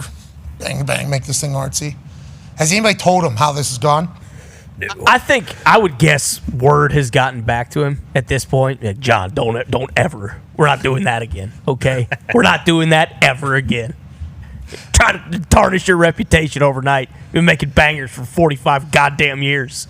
Now everyone hates your guts overnight. No, it turns out he just learned that everybody hates his guts. Well, yeah. I think that's what we all did. I did not expect that reaction. To be honest, I thought I was in one there. I thought I was in one there. I was like, yeah, when I saw the quote, I'm like, whoa, no. Because John's at every event. If he can get free tickets, John's going to be there. Sitting. But like I said, who's he? First off, with your whole promo that you did, the whole place, the whole arena was jacked. The players were jacked. Everybody was pumped. Yeah. Who was he standing up for? Well, you heard that Ben Stiller maybe wasn't happy. Because remember, Ben originally, I think, was a little indifferent about it. Then Ben, I think, watched it back, heard that I said ears ringing and not just said, get these sons of bitches to New York. And then Ben was like, oh, cool. You should come out to it. Like, he was past the point of everybody that he thought he was standing up for getting past it. They're like, oh, okay, this understand, makes sense. Not that there was a large majority of people that were against it, but there were some people that were like, this dude just said, get these sons of bitches back to New York. Like, that does come off a little bit. You know, like the people that are normally the grandstanders. I guess it was not for the national TV audience though. That was for that arena. Strictly right there. for the arena. Yeah, I'm talking to the arena right now. Yeah, and we're trying to win a game. we are trying to win a game, and this atmosphere can certainly help, especially with what I heard happened after the race on Sunday. It's like, hey, okay, here we go. So I think everybody that like maybe at the beginning were like, that was unexpected. That never happens. Then they're like, oh, okay, moved on. Ben Stiller was like, invited anytime. Obviously, this game not possible because the tickets are already taken, but invited anytime, which is very cool of Ben Stiller, by the way. Would like to say that to Ben. Appreciate him. And I'm texting with, Miles last night. Like, everybody understood what was going on. Yeah. I think there was like a respect type thing. Now, I did throw myself into the fire for the New York Knicks fans. Now I made myself a target, which goes back to Gronk. But that's sports. That is what's That's part of it. That's heated competition. I'm in it. Exactly. And I understand that. Right. And I said this in the first hour, AJ. John Coog coming after me, day of the game, okay? Then Indiana deciding to just,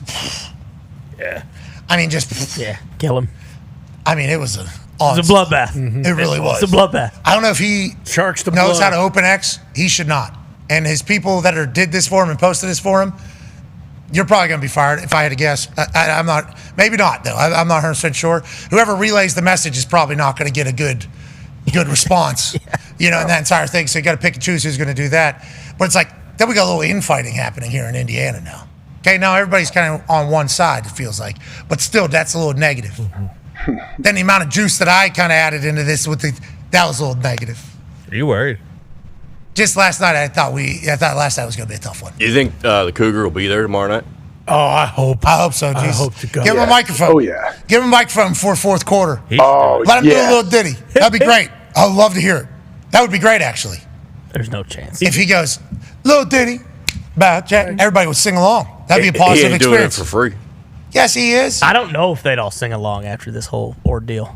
Ladies and gentlemen. Yeah, it might fall on deaf ears. No, Indiana would give him. I mean, he is an Indiana He guy. could hit a hip hip hooray like you wouldn't believe. I bet. You're right. A boom boom. Let me hear you. Could do that. Are you stopping over at the Memorial this weekend? I don't know. I might. It's torrential downpour still pretty much over there. I got a son selling Gatorades and waters outside one of the gates trying to pick up some extra cash. So hopefully it's Are you fun. donating that money, or is that coming back to the Hawk House? That's going directly to my son's safe in his room. I like that. Good hustle out of the kid. How much you charging for these Gatorades that he's certainly not allowed to be up for resale? Yeah, that's part of the process. What we're doing, probably $5 a pop, maybe 3 for $10 if you want, 3 for $12, and we bought ponchos. 3 for $10, 1 for $5. That's a good. Yeah. That's good steal. That's a good deal. You got to take advantage of the drunk guys coming. You go towards the end of the tournament, all the drunk people stumbling out of the thing. I was driving by on the road last night and saw multiple people having a tough time putting one foot in front of the other, so they had a good time. They would have needed 3 for $10 there. I don't know where Axel was or who's the one doing the exact sales. Are these cold Gatorades? Has to be cold, right? They got to have a cooler? Yeah, he and a couple of his buddies have been doing it for a couple of years. We bought like 15 ponchos last night, too. We can upcharge big time for those.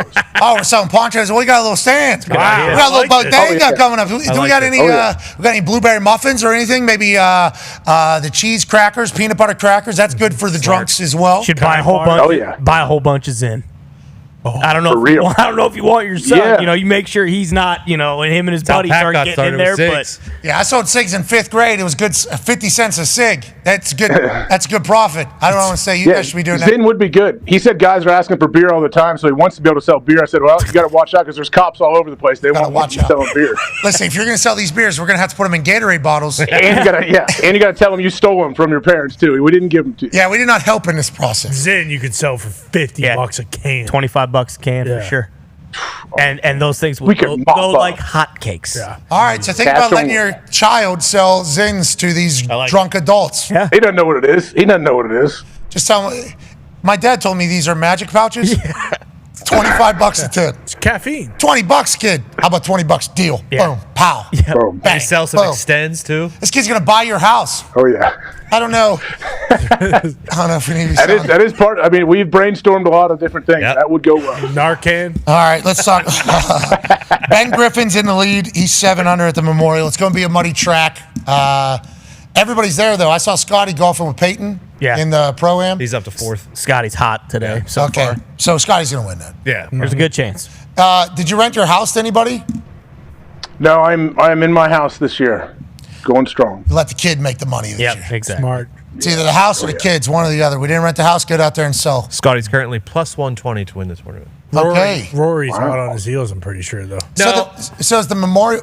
Roy's terrible. He's not And he, playing this year. and he didn't even call Jack to tell him he wasn't coming. Yeah, there's some beef with Rory in this tournament now. It feels like Rory's on the outs with some of the old heads of golf. Okay, so the Memorial, everybody plays in it. It's not a major, obviously. Elevated. It's an elevated event, though. One of those deals. It's an elevated event. They like it. It does feel like it's always packed. Like it feels like. Yeah, it's Jack Nicklaus. Yeah, it's Jack's course. So that's why I think. And it's an elevated event. It's a big, awesome place. So yeah, I think it's a big deal. So Rory's not doing the elevated event. Isn't that like kind of the entire thing that he was fighting for? Is he hurt? Do we know? Is he okay? I think he's fine, but Getting ready for the U.S. Open. Getting ready for the Open, I guess. He has like a whole process before the U.S. Open, I guess he likes to do. And remember at the PGA Championship, he didn't talk to the media after any round, and that was a really big deal, and no one really knows why. He had something with they tested his driver, and they don't know if it was officially legal to use. So there's been a lot of stuff with Rory going on. Is he okay?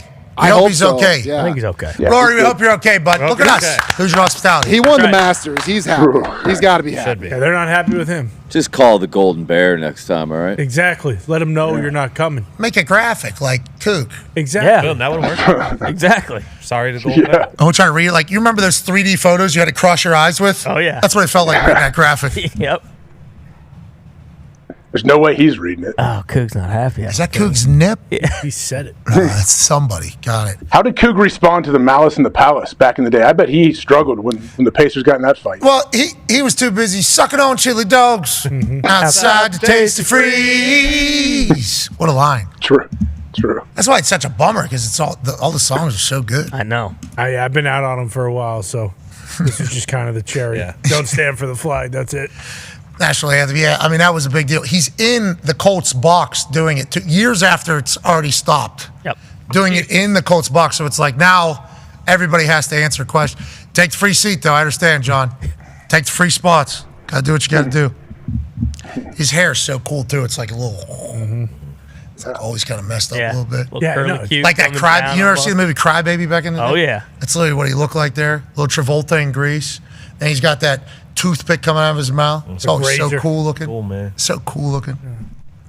Instead, he's still touring. He's a sack of bones. He could have had my back age. You know that? I mean, it doesn't make any sense. Who is he standing? He's apologizing to the New York fans when he is supposedly a diehard Pacers Indiana, like everything Indiana fan. Yeah, I don't know. Like he just could have went a different way. He didn't have to say anything at all. You had the thing with Ben Stiller, and then Ben Stiller was like, "It's cool, man. Hey, it is what it is. Whatever." It's a game. End of story. Like he didn't. Like you said, it was 2 days after the fact. I believe there's a TMZ article. Pat McAfee responds to John Mellencamp. Shut the fuck up, they say. Oh yeah. Pat McAfee responds to John. Hey, Coop, suck it, buddy. That's a good byline. I love that. I love that headline. Yeah, had to do it. Had to do it. Had to do it. Well, screenshot. Just a little ditty by John Camp. Oh, look at who's in the background of that post right there. I don't know. That's John. To the left. Oh, jeez. What is that? It's the documentary. That's Diddy's trial. Hey, I haven't been keeping up with that. A lot of stuff's been being said about a lot of people. Yeah. A lot of people I'm don't not getting know. into it, but Feel Good Friday. and I never know what's real and what isn't real. You know, I'll see like one account recap everything it said, and then I'm like, how does this person know? And like, well, they're in the trial. It's like, are they? Is anybody else reporting this? No. Seems like they're saying some pretty crazy stuff. Yeah, it's pretty crazy in there. It's like, well, how come nobody else is? You know, there's a lot going on in there. Yeah, to the internet. I wish it was televised. Yeah, why? Well, Isn't it the judge's decision, I believe? I mean, there's a lot of things that are judges' decisions, it sounds like. And you get that Dahn thing, you got a lot of power. Yes, you do. A lot of power. Yeah. And if you get called to testify, you have to answer. Just so people Yeah, you know. get subpoenaed. Yeah, That just is so the way people it goes. I think it is how it goes. Kid Cudi's taking a lot of shots. All right, let's talk about some news around college ball. College football, interesting time. A lot of changes have to be made. A lot of changes are going to be made. Who's going to make them? We don't know. When are they going to be made? No clue. There's just stuff that has to happen. Everybody acknowledges it. Nobody wants to actually do it because the amount of work it is. But college football is going to remain awesome, right? Yeah, That's a good always. breakdown? Yep. Yes. That's a good Play breakdown. on the field. As long as the play on the field stays awesome, we're good. Which it is. I think Ohio State actually has a night game, too. We got one. You get one. Yeah, you guys got a night game. It is Ohio. against Ohio Bobcats. University. The Bobcats. The Bobcats. That's a tough That's a squad. big one. Do not sleep on the Bobcats. Rivalry game. You guys are playing Grambling? Yeah. Is that Grambling? Yeah. It has to be. Who is that? I don't know. Has I to be. think so. I was gonna say I don't play Georgia this year, so They're playing Tunisia too. It's just a national team there? That's Yeah, I scrambling. think It's so. That's scrambling. Grambling? Yep. Okay, so they got Texas noon. That's a big one. That's a big noon game. yeah. That's a big noon kickoff. Huge.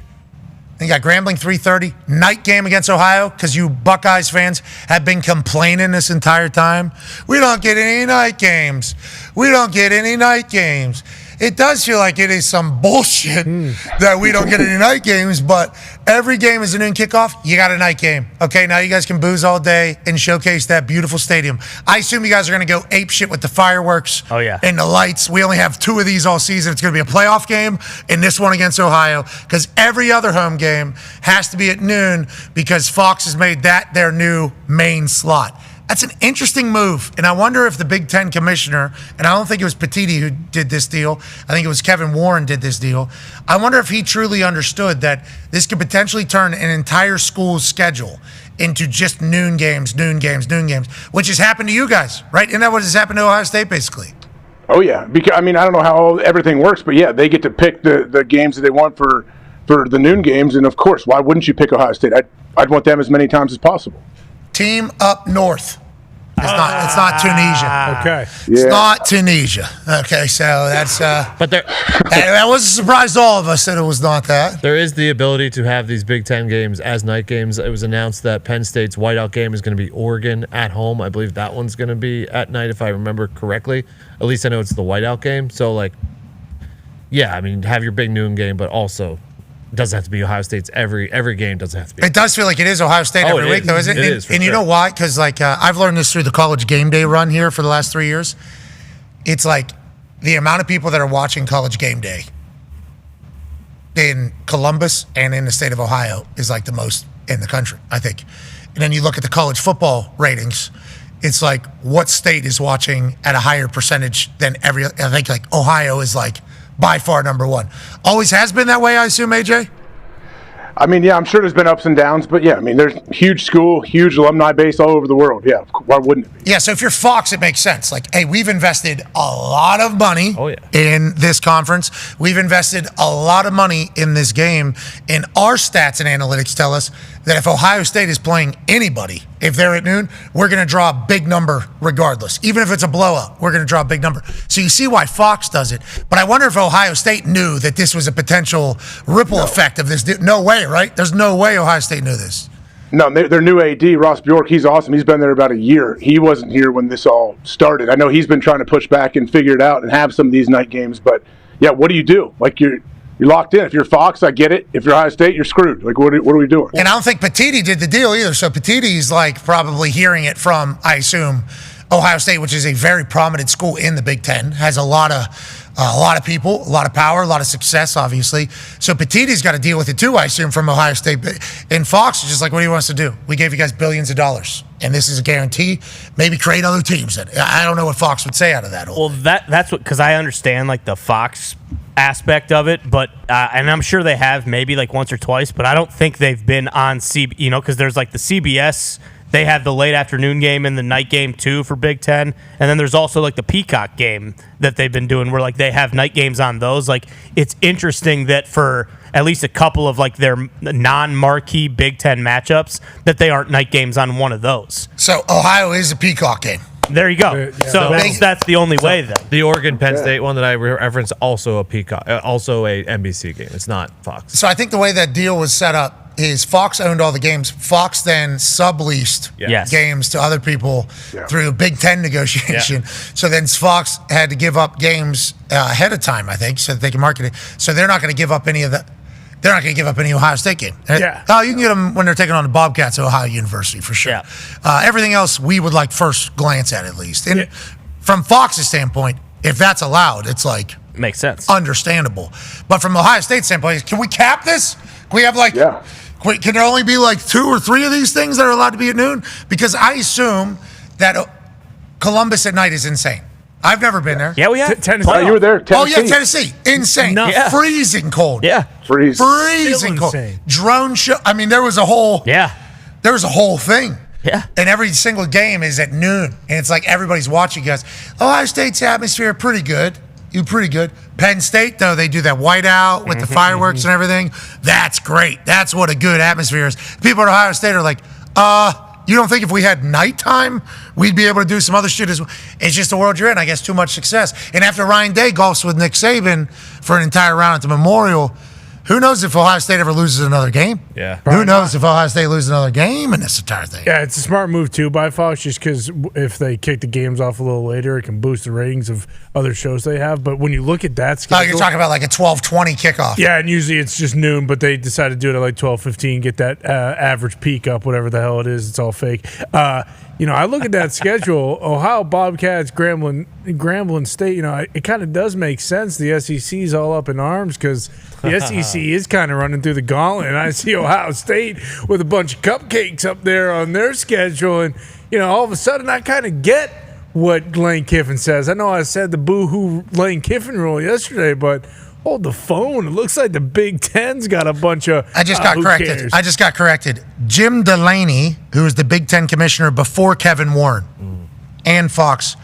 the ones that set this up for Ohio State and Michigan to be stuck mostly, is the information that I just received from sources.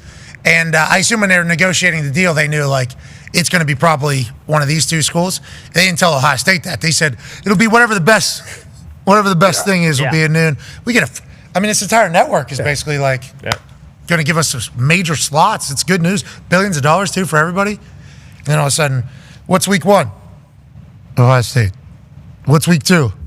Whoever's playing Ohio State. What about week 4? Buckeyes. Yep. Columbus. Week 5. Yep. Yeah, you guessed it. 6. Michigan. Yeah. How many more years? How long are they locked into this deal? I think it's pretty long, brother. Yeah, it's a good one for them. I think you're locked in there pretty long, brother. I think this is it's early mornings for the Columbus folk. And I would like to say to the Ohio State fans, because I think game day is going to be there, I don't know, I assume numerous times throughout the season. Don't get bored with us. You know, we're not the ones scheduling the noon games. No. Tennessee took that thing over for the playoff, college game day. Ohio State is a place that gets a lot of college game day. You know, so their fans maybe not always as jacked up to go out to college game day, you know. And I would like to tell the Ohio State people, we love doing it on your campus. We appreciate your hospitality. And come hang with us. They should embrace it. Like, embrace the noon thing. Instead of bitching about it every week, embrace it. Yeah, you're welcome. You get Turn to it watch into one of the something best fun. teams in the country play right at noon. No, they want to showcase their university. That's what they want to do. Yeah, it's light out. You can see better. Yeah. I guess what? I can see all those trees better. Because it's like, if it was dark out, I want to be able to see AJ Hogg's tree. Yeah, but you can't see fireworks. You can't see the light show. You can't see the that light. You can't. You guys haven't. They should build a dome so they can turn off the lights. Put a roof on it. I guess then, we could make it look like a night game indoors. Bingo. I mean, step it up to Biddle. You know, all this light show stuff. I thought you were to Biddle. Why don't you just play your drums, drum boy? You know, do one of those. They do. Drum boy does play the drum. Play louder, drum boy. Yeah, they do. They do the whole thing. You want to show off your entire atmosphere. It starts and ends with the Biddle. Forget about the fans and everything, which are obviously very important in this entire thing, and I feel for them. The players having to play at noon every fucking week. Every week. You're the best team in the country. You just won a national championship. You got to play noon. What's wake up call? 7 a.m., 6 a.m. This is what we're doing every single time. It's like, I think they deserve to have a little bit of a primetime game. It's under the lights through the entirety. Just a couple. But that's not going to happen. Kind of helps with the college football playoff, though, where like you do get to those night games, then you kind of know. Oh, this feels like a big deal. Yeah, here we go. Worked out last year. This is what we're playing for. So cold. So cold. So cold. So cold. That was part of the winning factor, though. Yes, it was. All right, let's pivot away from college ball. Congratulations to the WWE and the Big 12 reaching an agreement for SmackDowns, I believe, to go to a lot of the big markets before the couple of the Big 12 games. I don't know how many games it is, but I do know that this is a continuing relationship that is being built between the WWE and the Big 12. Remember, they have a title. I believe Undertaker was there giving out the championship. And now Friday Night SmackDown will hopefully kick off a Big 12 big weekend at some of these places.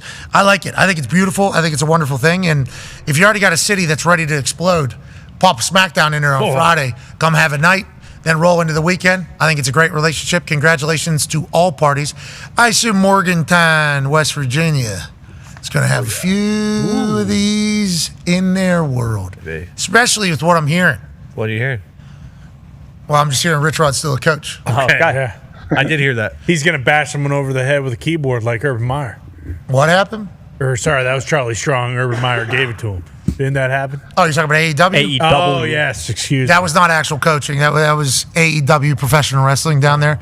I believe that was Stadium Stampede is what you were referring to, where they rolled through Urban Meyer's office. Yeah, there it is. And remember Urban Meyer, one of his first things down there in Jacksonville, he said, everybody uses this word elite everywhere. The name of the wrestling promotion that is founded in that stadium is All Elite Wrestling. And he said, not everybody's elite. We need to be on the edge. I'm tired of hearing this word elite. It's like, well, it's a wrestling. All right, Urban. All right, Urban. Let's go to the NFL, shall we? Joining us now, ladies and gentlemen, is the host of the weekly wrap-up with Rap Sheet and Friends. Us being the friends, he being Rap Sheet. Ladies and gentlemen, Ian Rappaport. Yeah, Rap Sheet. What's up?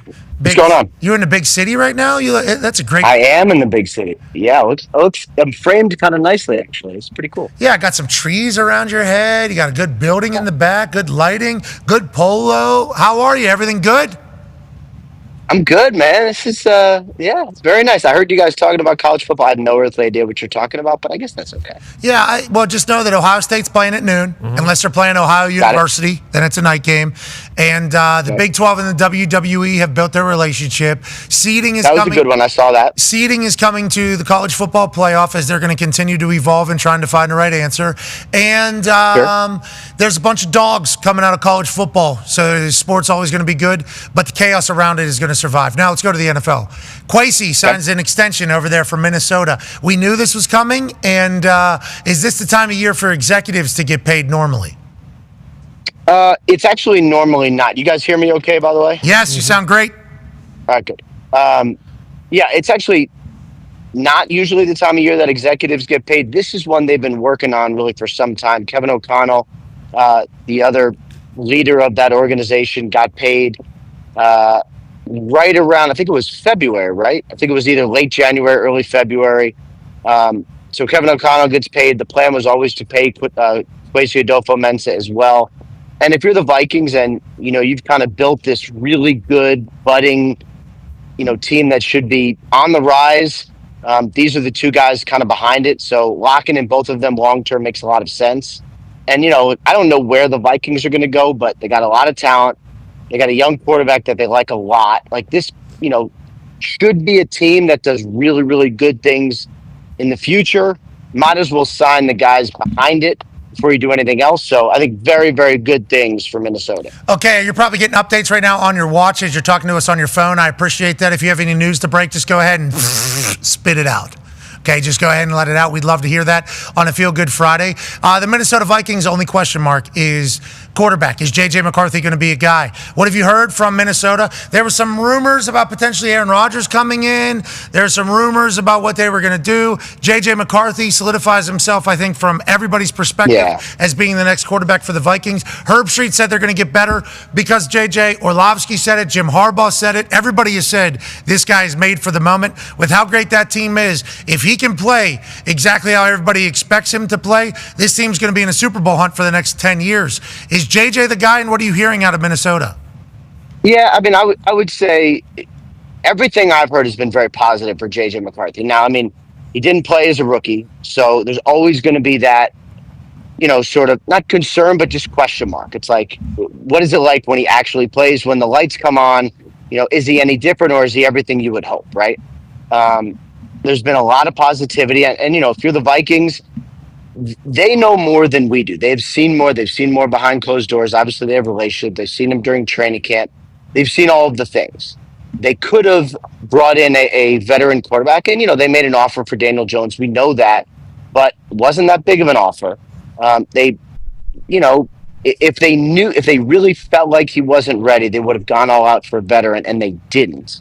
That to me probably says more about their confidence than any words.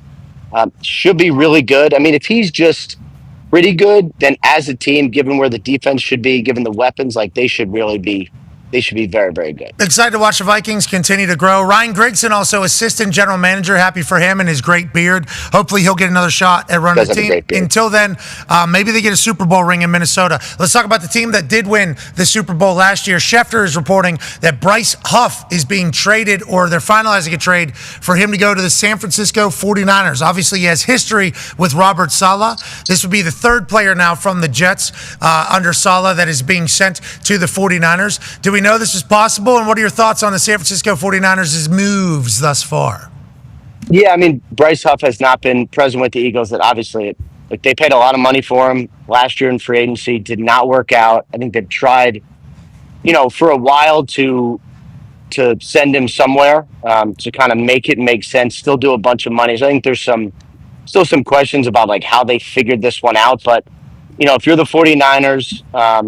It's a player who's got talent, who obviously, again, was a big ticket free agent item a year ago. He's healthy now, which I assume he is to complete the trade. Add him to the mix, some help off the edge. I'd say given the familiarity with Saleh, like that makes a lot of sense. And just knowing, Saleh's thoughts and views on Bryce Huff, this is a player who really, really, really liked. And I know, I'm sure he's going to be extremely happy right now. Yeah, absolutely. And the Eagles are going to pick up $9 million of the salary is what's being reported. And then the Niners will pick up the rest of that. That's kind of the conversation for all these veteran players after salaries have kind of been figured out and contracts have been figured out. It's like, who's paying the bill here? Because that's a big part of it, especially at this time of the calendar year for NFL teams. Yeah, and I would say for this one, like if you're going to trade a player who obviously did not perform with the Eagles and he's got a lot of money, like if they want to trade him, they're going to have to eat some of it. I would say it's a similar conversation. Similar conversation with Jalen Ramsey. Like, obviously the Dolphins are certainly open to trading him. It seems like he's open to leaving. Do $21 million. Like, how much money are they going to pay, if any? And if it's none, then it's like, all right, like, how does this one make sense? So that's, when you get a veteran who has not lived up to what you hope, generally, if you're a team that wants to get rid of them, you got to eat a little bit of money. And that's obviously what happened here. Go ahead, AJ. Excuse me, Ian Rappaport. Oh, wow. We did that before, didn't we? How about Connor going well as if he hasn't done that? Oh, I know. We just mentioned that the Shefty tweet and everything. Hey, it was in my brain. Sorry about that. Yeah. Rap sheet. What about Jonnu Smith getting traded? Rap sheet. How much do you? Is this a serious situation here? Is this real?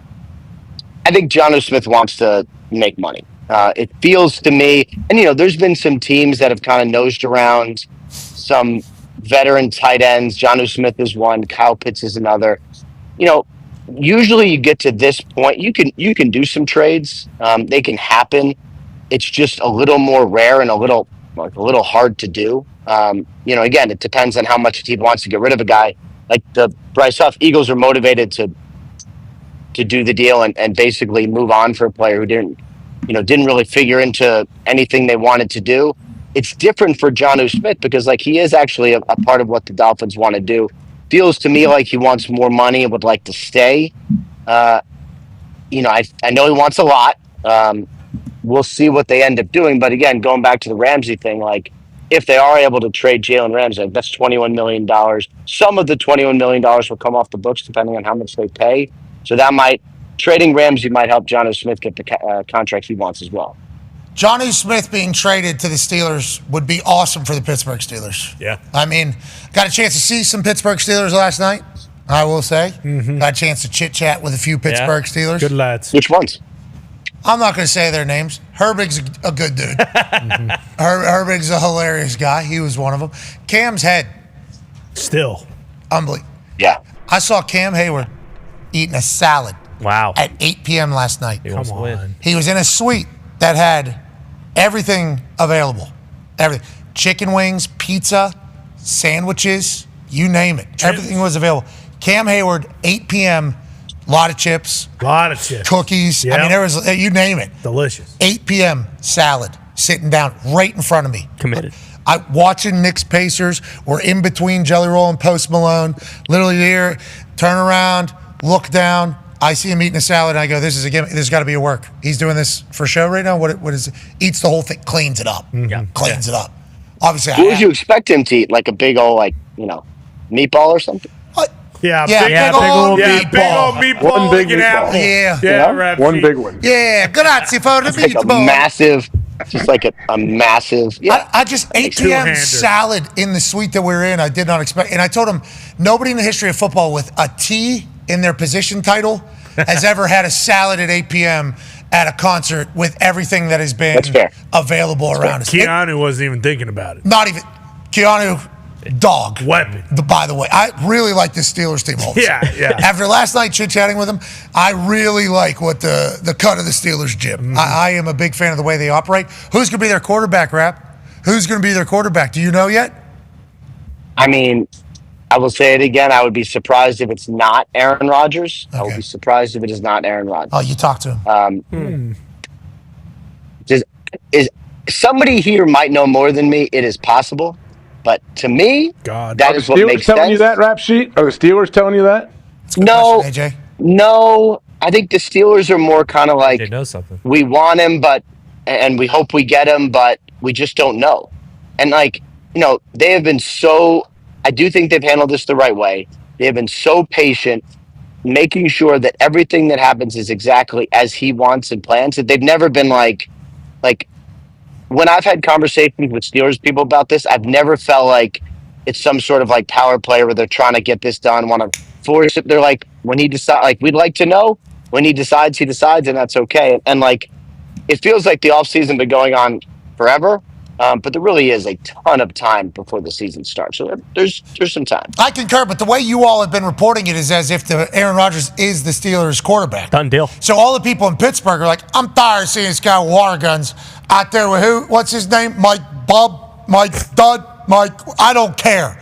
Why is he not at OTAs with the rest of his teammates? And it's like, well, he's not a member of the Pittsburgh Steelers. And he has clearly come out and said he's not going to be a member of any team until after all the OTAs, until the summer. And if teams don't want to wait around for him, he completely understands. He doesn't want to have to do the whole song and dance of being the bad guy for missing some of the offseason workouts like he was last year, even though he wanted 98% of the offseason workouts. Yeah. So he said he got a lot going on. So now everybody's just run with it like, oh, he signed with the Steelers, he signed with the Steelers, signed with the Steelers. Then OTAs happens. He's doing a Q&A with some shorts on with Mike Stud down there in Texas, and everybody in Pittsburgh's like, why is our quarterback answering questions about Chicago Bears and Texas when his teammates are up here in Pittsburgh working to win a Super Bowl? And then you got to remind everybody, he's not a member of the Pittsburgh Steelers. Never has said he was, but it's all just been kind of alluded to the fact that he is. I get it. That's what it feels like. Yeah, literally. Everybody has said that. It's an interesting situation. It's a very interesting situation because I hear a lot of yinzers. Sure. Me. Then get it. Last night, heard a lot of yinzers. And also completely understand if they're being told, this guy's your quarterback, he's just not your quarterback, right? But he's going to be your quarterback. He is your quarterback. You might as well view him as your quarterback. And then he's not doing it. It's like, where's our quarterback? We're the Pittsburgh Steelers. What's this guy think? This guy thinks we're the Arizona Cardinals? Yeah. What is this guy? Well said. What does this guy think we are? We're the Pittsburgh fucking Steelers. That is how the people in Pittsburgh feel. Volunteers, not hostages, is what we've always said. And little did Aaron know is if he would have just signed and probably missed OTAs because of reasons that he said, it probably would have the backlash or whatever probably would have been less than it is right now, where not signing, playing this game, Steelers fans are waiting around. Playing this game. Look at this. This is it. This is it. Tell you what, if he signs, he's been playing games. What? He's been on it. Guys playing games? He's dealing with personal things. Bingo. And what if he hasn't even had thought of whether or not he wants to play? Like, what if he's still trying to figure out whether or not he wants to play? I mean, well, if it's taking you this long to decide if you want to play or not, hang him up. Coming from a guy named AP Turner. He's done. Yeah, not a 41-year-old guy who has committed his entire life to football. I mean, it's a fascinating situation. I too, and I think AJ's even said, we got to get an answer at some point. I think AJ's been on the record as saying that. I think we all feel that way, but there's only one person who truly knows. Yeah. And I think we all know that. Good luck, Aaron. Pulling for you, buddy. Good luck. I will say, being in Pittsburgh last night, asking a lot of people who's going to be your quarterback. Who's going to be your quarterback? That's my first thing to everybody. They love that. They go, Aaron's our quarterback. Do you know? Do you know? This is not Steelers players, obviously. A lot of Steelers fans, though, bumped into. Mm-hmm. And they go, big one, we're going to get it this year. I'm like, who's your quarterback? Who's your quarterback? And they go, you know. You know. And I'm like, I do not know. Do you know? Aaron's our quarterback. And it's like, this is what AJ's life is like, right? I assume also. Like every second now, it's just like, AJ, what are we hearing? Let's put, and AJ lies to us. Just like that's why he said, are you hearing that from the Steelers? Because AJ wanted to know what all he's allowed to say. Yeah, exactly. AJ wanted to hear what all he's allowed to say and what somebody else has already said. It's obviously going to be a story until it's not. And then once it isn't a story, there'll be some news story about Aaron, because that's the way his life operates. Let's talk about some of the other stuff happening around the NFL. There was a yacht party that everybody saw. Go ahead, Boston Connor. Yeah, Rapture, situation brewing with Stephon Diggs in New England. My sources are telling me that the things that are seen in videos were Pop Rocks. They were actually sealed because there were kids on there looking for Pop Rocks. That's also why he's being referred to as Daddy in said video. I'm just curious if you don't want to mix Pop Rocks with pop here. No, you don't want to mix with pop. Boom. Oh, people don't even want to know what happens when Pop Rocks go in the ocean. It is not just bad for the environment. Can't even imagine. It's bad for fish, plaque, algae. They all die. I didn't even think about the plaque. It's terrible, yeah. And that's in the water, and that's why Stephon Diggs kind of caring for, not just the kids on his Gotta get to the. Is Stephon Diggs going to get in trouble at all, Rap Sheet? Is there any situations looming from the league or from the Patriots in general? And what Mike Vrabel said about it, does that make you think there'll be any team discipline as well? I mean, my thought from Vrabel is that just listening, he's maybe not like the most thrilled of all time, especially when you have a big free agent signed, still coming back from an injury, partying on a boat with, I think, Cardi B, right? Which, I mean, could be anyone. His but girlfriend, not that that's Cardi a bad B, thing. to you, Rap Sheet. But there was a lot of seemed to be several girlfriends. I don't know that situation. I'm just saying there seemed to be a lot of them. He was very close with. I mean, in physical proximity with. Whatever. He was on boat. There was things that, I mean, why are we should not be seeing this. Like, as somebody who is, Stephon's been on the show before, love how good of a football player he is. It's like, hey, man, come on. You know, that's not, but he's living his life. But the whole thing is like, he knew what the reaction was going to be, right? Yeah. The reaction has been exactly what we thought it would be. And that's what I don't understand is like, look, I don't know what was in the pink, whatever. Pop Rock. And we'll probably. Just told Pop Rocks, right? Watermelon Pop Rocks. I thought it was the what's the thing? It's got the 4 flavors of powder with the milk thing that you dip in. Oh, Fun Dips. Fun Dip, yeah. But that's what I thought. It wasn't Fun Dip. That's white powder, or excuse me, purple powder. That's not. Whoa! Excuse me. Are you okay? Pink powder, brother. Fun Dip. That's not. They're not coming for me, by the way. Anyways, that whole thing, it's just like you see it, and it's like, okay, he's living his life, but also knew this was going to be. No, but also like you can't. Like, how does the video get out? No one said to anyone like, "Hey, like this guy's part of the Patriots. Like, maybe don't post this on social media." Like, I think it's the stupidity part of it, which is just as bad as the whatever he was doing. They going dummy. Yeah, he was going dummy That's out no there. cap. They were going mad dummy out there on that yacht. I've never done the yacht thing. Looks like it's a good time. I think I get seasick though. Do they do a lot of this when they're on there? Oh yeah, They're a lot pretty of big dancing, jumping up and down. Yeah, depends on if the stabilizers are working or They not. dance like that? Yeah. No, that's not dancing. That's the waves. boat. Yeah. I'm riding a wave, brother. Oh, got it. I'm riding.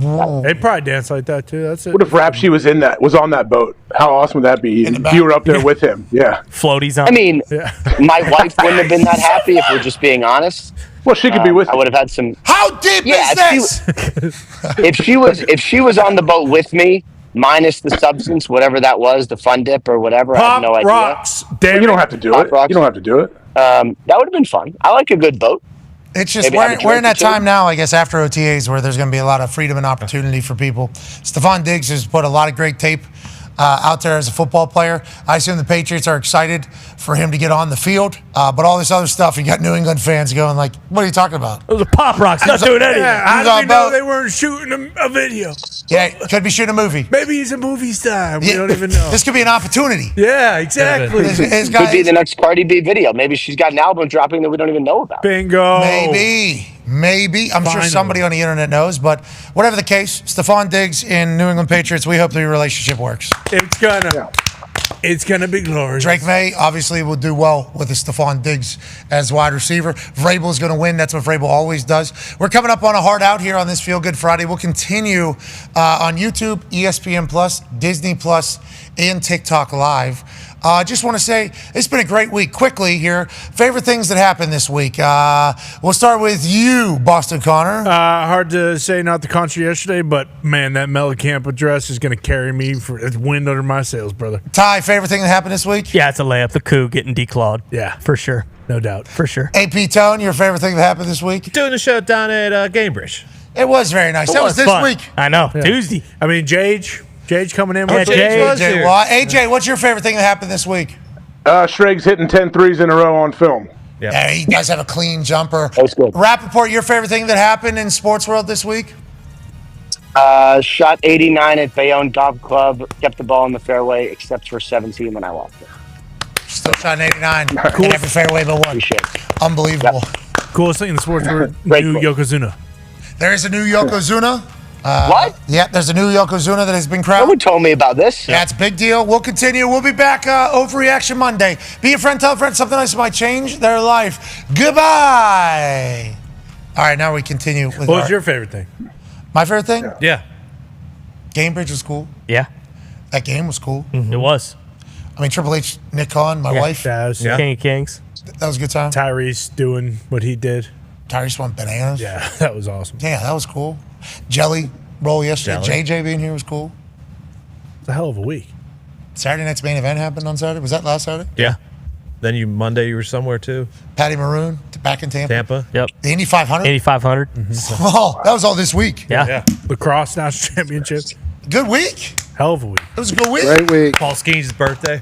Happy birthday, Paul Skeens. Skeens. Yep, Japan has a new Yokozuna. Onosato Daiki Correct. That is top notch. became the first Japanese man in 8 years to be named a Yokozuna or Grand Champion, the highest title in the sport. I forget the exact number, 125, mate, in the history. It's been I think they mentioned 9 years. 8 years right there. 8 years. 8 years. The way you go about it is there's a council that has to vote for you. There's 75 of them, 75 in total Yokozunas in a history of sumo wrestling. That's not a lot. Were those two photos, or are they holding up fishes watching a match? Why are they Two holding photos. No, that is Onosato holding up I presume after he was named Yokozuna. And then he's the one on the right there in the lighter blue. Yes. And they get a fish? Well, he eats two fish. Yeah, it's just a snack. That's just one fish, two fish, who fish, new fish, Yokozuna, big fish. Bingo. That's what they say. And we're happy. And now that we know the sumo wrestling business a little bit more in detail after hosting, won it, boom, big night out. Ichi was known as the Yokozuna killer. That's correct. But neither of these men were deemed Yokozunas. You got to get voted in by your peers. You got to Look at these studs. Boom. Boom. Shane Gillis, obviously one of the greatest sumo wrestling refs in the history of referee. Massive respect, though. Dudes are so big. Yeah. a lot of power. So big. A lot of power. The guy that was right there, boom. Can we go back and pause it? Boom. Boom. That guy licking his lips right above Shane Gillis' head right there. That guy loves sumo wrestling more than anybody. More than anybody on earth. By far. That is the USA Sumo lead. His name is Gregory? Bruce would know. He Bruce. said, fuck. He's looking it up. Gallagher? We could just call him Goat because that's kind of what he was. He is the GOAT. Yeah. This guy was passionate about sumo wrestling. Yeah. This guy loves sumo wrestling. And because of him, I am now more passionate about sumo wrestling. Andrew Fruin. Andrew loves sumo. And he's not scared to get in there and mix it up with the boys either. Not at all. He was supposed to be a Yokozuna, but his body never developed into one that could be 500 pounds. Exactly. So he's just a little fella, spry little fella. He's not scared to get in there and grab some belts, though. No. He's not scared to get in there and show you what to do. I think he's like the top trainer in the world too. He's like Freddie Roach kind of in the boxing world. Yeah, in terms of everyone are flying from Japan to come find him and train with Onosato him. Daiki, actually. I believe so. I believe he's one of his pupils. Yeah. All right, Rap. Have a great weekend. Anything we should look forward to happening? Playing golf on Monday. All right. This guy's horses. Talk about in the NFL. Talk about in the NFL. Oh, my bad. I don't know. I don't think so. We got a couple things brewing, but hopefully we'll have a couple fun things before we all go away for the summer. How about this? Scott Hansen, back. That's right. With NFL Red Zone. Nice. I read. Is that official? I have not heard that. deal. I read something of it, but Yeah, you're right. Who knows if that's real or not? I guess Ari Mirov broke it, and we should have double-checked it, but I just saw it and got all zeked up. did he? If Ari broke it, then. I'll tell you this. I hope so. Yeah, we all do. Scott's the right man for the job. Every once in a while, There is. Scott Hansen, 100 days from now equals NFL Red Zone. And for those wondering, yes, I will be there. We have a lot of touchdowns Confirmed. to watch together. Hashtag NFL Red Zone. Hell yeah! NFL, hell yeah! That's great news. Love that with Scott. Congrats to him. I assume that's a big deal. I assume he's getting paid a handsome amount of money for that because that is a very valuable property for the NFL as it continues to shop its entire media properties. And as are you, Rap Sheet. What a weapon the NFL has in you. I appreciate that, Pat. Thank you. Have a great weekend. We appreciate you, ladies and gentlemen. You too, guys. Ian Take care. Rappaport. Do we ever get ratings for that for Red Zone? Like, did they ever say the number? It's got to be gigantic. I don't know. Everybody. Yeah, for real. Like throughout the day. I mean, yeah. Everybody. Especially now with the quad box. Not his octo box. I'm talking our quad boxes. Multi-view. Yep. You just put, boom, top left is where I put it. Red zone's there. Normally sound on that one. And then Colts game, top right. And then bottom 2, best games available at the time. Then that's how we do the day. And it's become a nice routine. It's incredible. It has become a very... And Scott, once again, has become a soundtrack of my NFL Sundays, basically, whenever I'm at home. Now, when the Colts have a home game, we had been going to the games, which is a whole to-do. That's a whole to-do. I'm impressed by your eyes, by the way.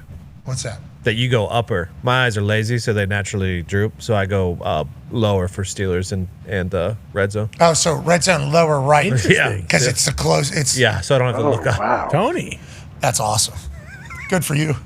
Yeah, what I've realized is those top ones tough for a long time. The strain on the eyes. Never thought of that. This far high.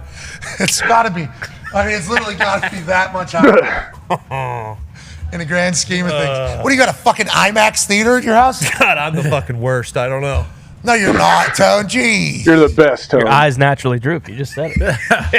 It's condition. Any news we haven't talked about? Charlie Woods wins his first amateur event at TaylorMade Invitational. He's Big down deal. 2 going into Sunday. Ends up winning by 5 or something like that. Oklahoma Where's he going to softball college? yesterday was actually pretty sweet. Oklahoma softball, big time comeback, right? Yeah, and the girl there playing Tennessee, like she was shutting it down all day. I think she has the fastest recorded pitch ever. She's throwing like 79, I mean like 110 equivalent if it was like from an MLB mound. They had been shut down all day, and then they hit a three-run walk-off homer in the bottom of the 7th to win their first game. It was pretty Gasso! sweet. Patty Gasso's gals have no quit. I had a chance to meet, I think I know her. Probably. I think I know her. I think she's the Singer? best hitter on their team. She had 2 homers yesterday. Okay, I think I met her whenever I went out and we did the Oklahoma game day, and then they asked me, like, hey, do you want to go meet the Oklahoma softball team? I was like, absolutely. I would like to go meet, because they're dynasty type shit, right? Oh, yeah. So go over, this is Ella Parker. Is that the name? That sounds That's right. what it says on the screen. Yeah, that sounds right. Coming in a second here. Okay, Ella Parker. I assume they were all awesome. Just want to let you know, the whole entire team, awesome.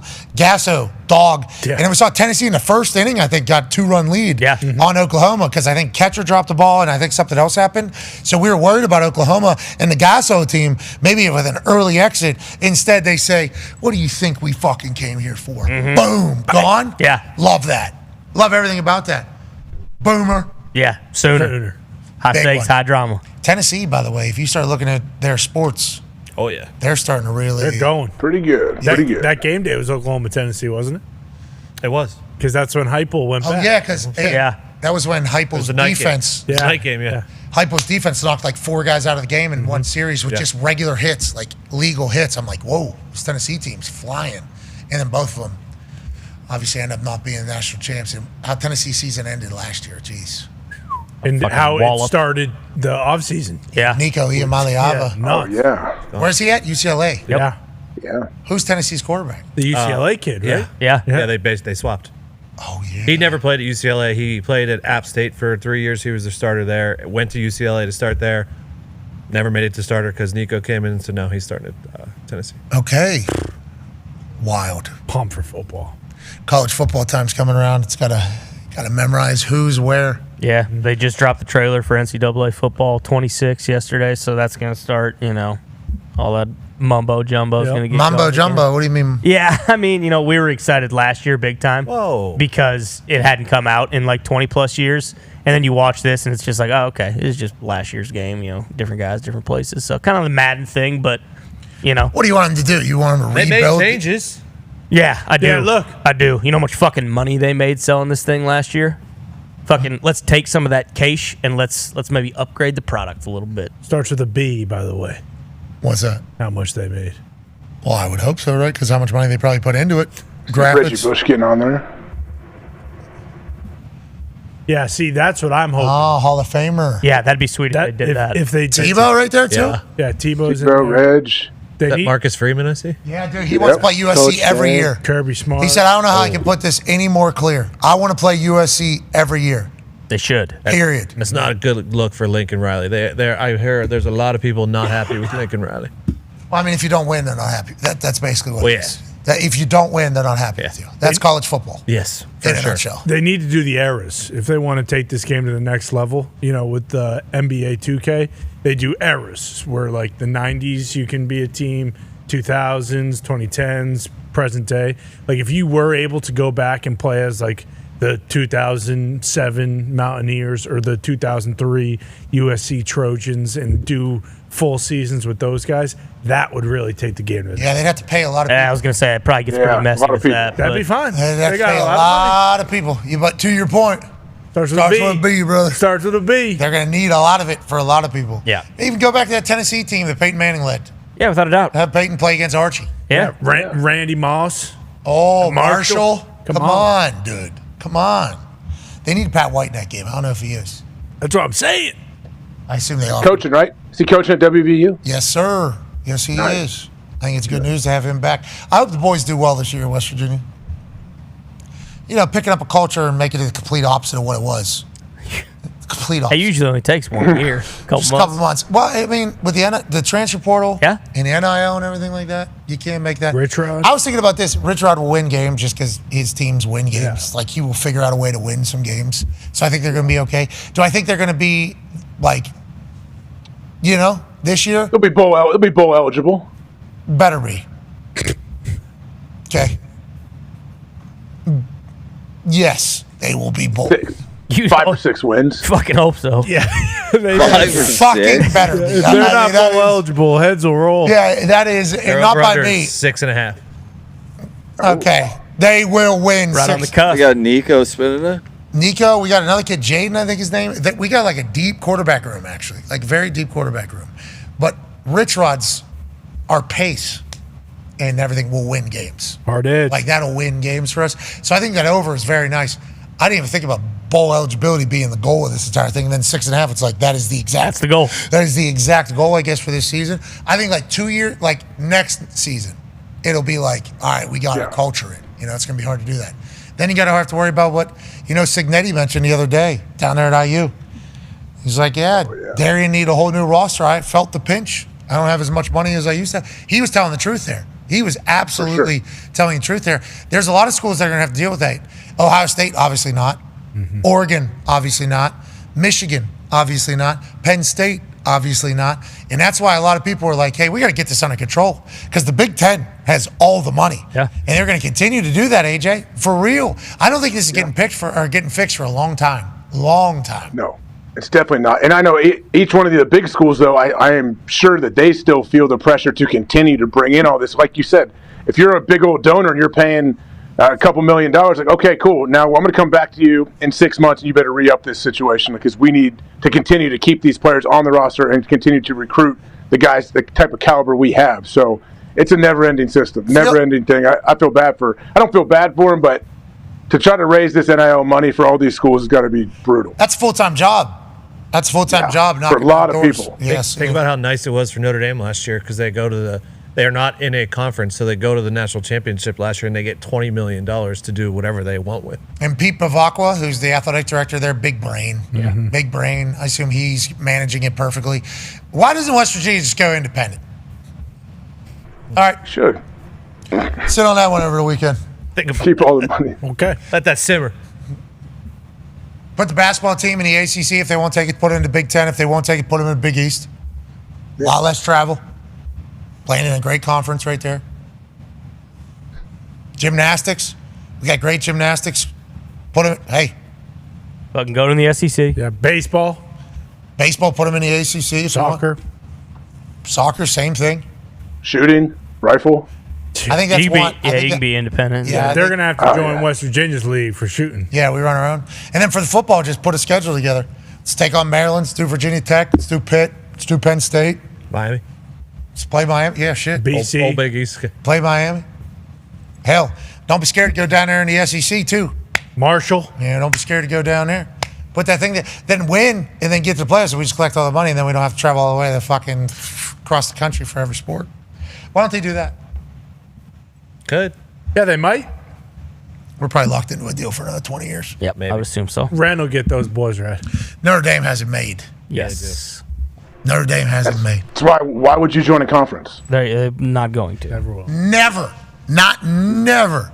You know, everybody's got this apartment that they're living in over here, this building complex that they have like their apartments in over here, and then Notre Dame just builds their own building across the street. It's like, yeah, we're just here. Yeah, we'll come over, visit, have some meetings, and we'll just go back to our shit here. We own it all. We get to schedule it all. We get to do whatever we want, and the profit's all ours. Any questions? Nope, sweet. All right, we'll come play you guys, I guess. You don't want to? All right, we got it. What a setup. Good for Notre Dame. Great for Notre Dame. Especially they make the playoffs, so they get all the money. It's like first year of the big boost. It's like, whoop, here you go. Yeah. And it's only going to continue with Marcus Freeman as the head coach, you would imagine. And then all the other sports are great as well. And they also don't give a shit about like the cut from like the TV deal because guess what? They have their own TV deal with NBC. And that's not going anywhere either. And guess what? I think there's people with a lot of money that have graduated from Notre Dame. Yeah, quite a few. Catholic Church, that's not a cheap institution either. They have their pockets are pretty well lined as well. American Pope now. Yeah. He probably loves Notre Dame. Chicago. There's a lot of Chicago Notre Dame people. Without a doubt, all of them. Who's without a doubt? Like Ty's like, yeah, he does. He Thanks. certainly does. Thanks, he does. He'll probably be at their fucking opening game this year. Who's the? A lot of people are saying that College Game Day should go over to the Vatican and do a game day from over there. That'd be cool. I did see that. That'd be I agree. Why That'd not? be cool. I think everybody's just saying it because we have an American Pope, so we try to figure out how American we can fucking make this place. Okay. Have Pope Leo decide, have his guess for who's going to win the national championship. Is he gonna put the headgear on? You think? Yeah, the whole thing. Yep, he is. Maybe that is the thing going forward. Maybe the celebrity puts on the headgear. Oh, that is a good idea. Dump that. Yeah, dump that. I don't know. Or maybe they retire the headgear. I would guess they'd lean towards that, but Retiring the headgear? Yeah, but that is a good idea. Because you could pay homage to Lee Corso. A lot of decisions have to be made there in that world. I am not consulted with on those, and thankfully so. Good luck out there. That guy like built the way Lee Corso is viewed for a good reason. He like built college football. Yeah. Like, hey, as College Game Day and Lee Corso got bigger and bigger, college football got bigger and bigger. They just kind of became synonymous with each other, and Lee Corso was incredibly proud to represent. So, hey, you want a speaking event? Yep, I will certainly go and represent college football. Boom, boom, boom, boom, boom, boom, boom. Like, for so long.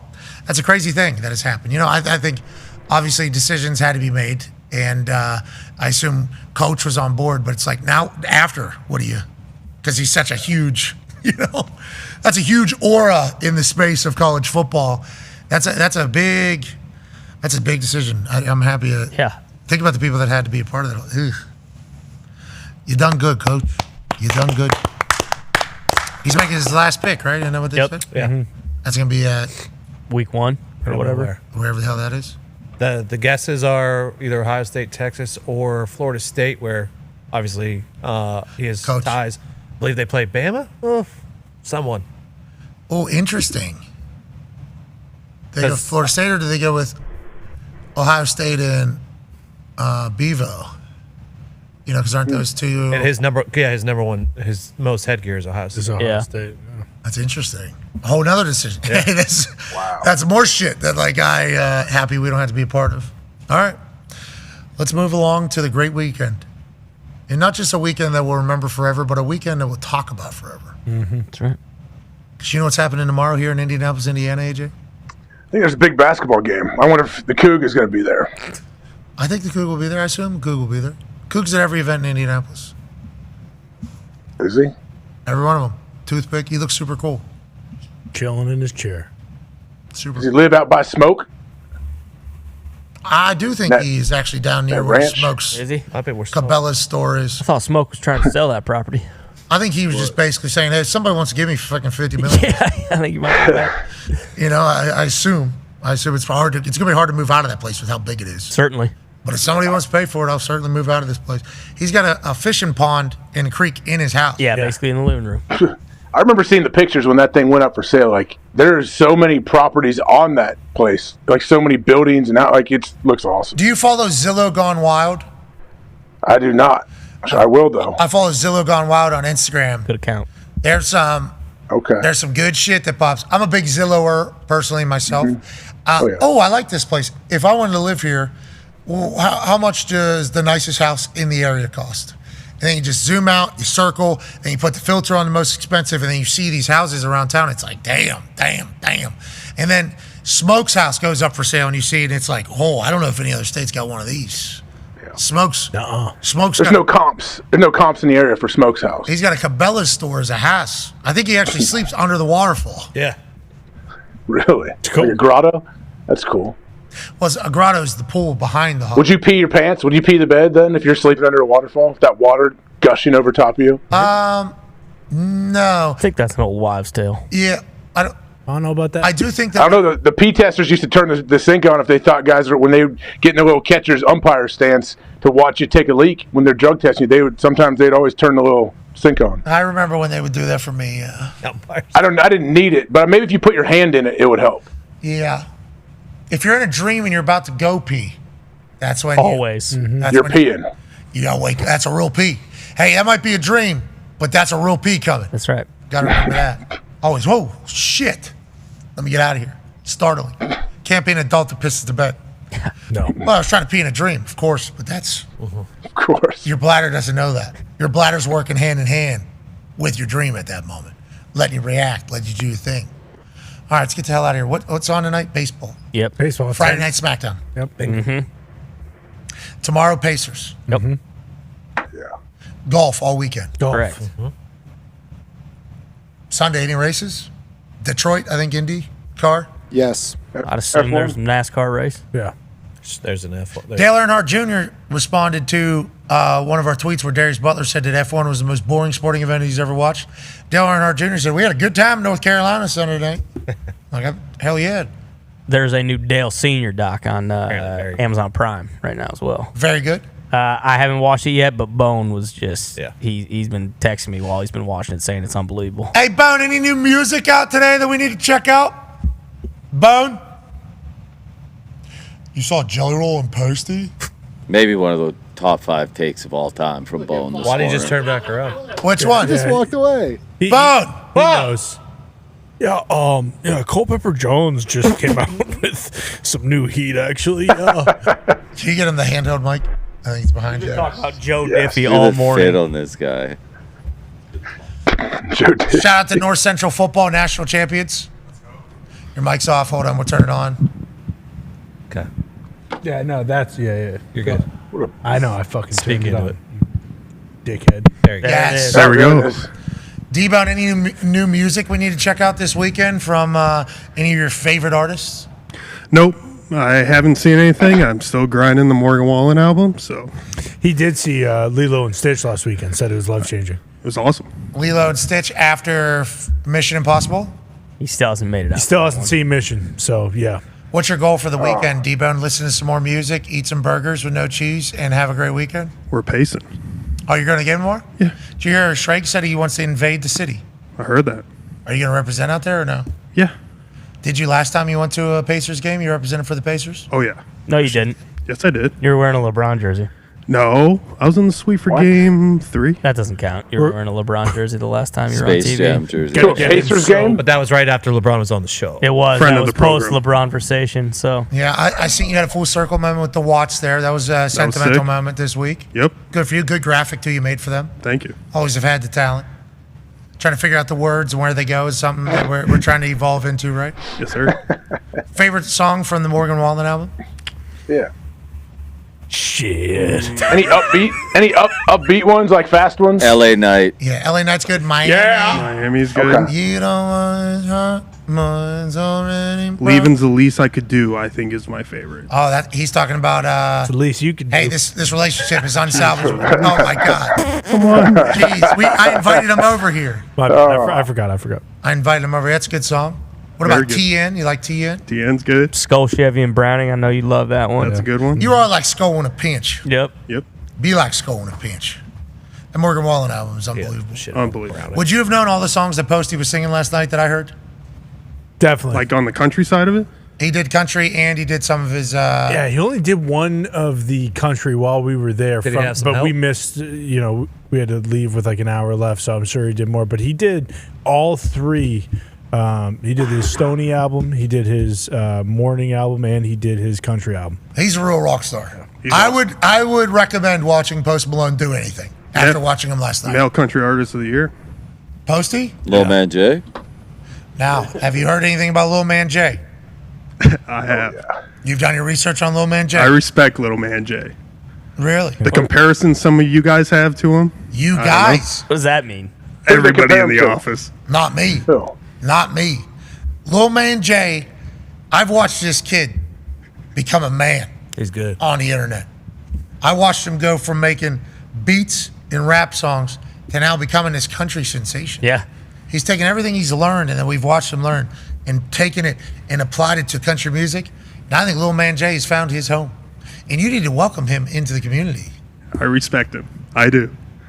Doesn't sound that's like not- it. He even wrote a song for Morgan Wallen. Where did he cut his teeth? That he didn't. Morgan didn't want. Yeah, Bone said, I love him, but let's stay away from the acoustic, is what he said earlier. Well, I mean, acoustic stuff. I mean, fucking Jelly Roll had me try to sing in front of 45,000 people last night. That was certainly something. That was a lot of fun. So I go there.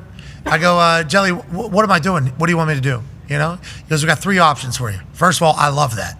I love that somebody has 3 options for me. I got 3 options for you because he's thought it out. Jelly Roll, by the way, businessman. I believe it. He's a good. I'm a big Some fan. very awesome combos back there. Yeah, I'm a big fan of the way his brain operates. Like I am, I enjoy the way he views things. I enjoy the way he attacks things. I enjoy his professionalism. His pre-show routine, getting his voice ready, and how much he appreciates what he's doing, and how you can tell he's genuinely thankful for what he's getting to do. Like I really enjoy that. He said we got 3 options for you. I chose the second option, which was me starting off with coming out, saying hello, and then starting with Renegade and singing Renegade. I had to start the band. In my ear there is the fucking band. So 1, 2, 1, 2, 3, 4, 1. Downbeat. Oh, Mom. I was leading the 11-piece, 36-hour band there in my ear. So I do my talking, okay? I do my talking. Welcome to Pittsburgh. This should be the greatest night of the big-ass stadium tour. And everything that comes from Pittsburgh is great. I rattle off some things everybody knows. Then I call out some local personalities from Pittsburgh that helped shape my life. Sally Wiggin. Hell yeah. Joe Nardo, rest in peace. Gave a full shout out to him. Iron City Permanis. Didn't shout out Rudy's because I didn't think enough people would have known Rudy's. Sure. Didn't think it was right time for the occasion, but Rudy's knew that they were deep down in there. Then I talked about, the Steelers being 6-time world champions, Penguins being 5-time Stanley Cup champions, and we're in the home of the 5-time World Series champion, Yeah. Pittsburgh Pirates. Yeah. 5 times. Did you know that, AJ?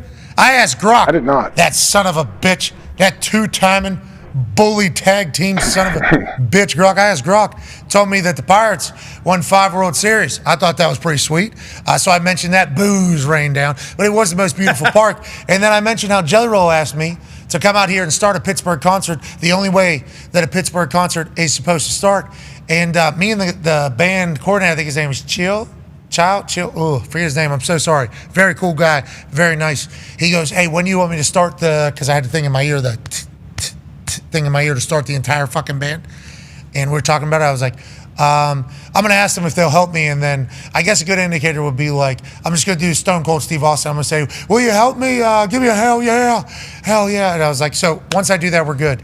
And then Jelly's social media guy, long hair, good dude. Yeah, Weapon. Southern California kid. I forget his name. Good stash. Great, good hair, everything. He was a good dude. He goes, you need to do the hell yeah twice, don't you?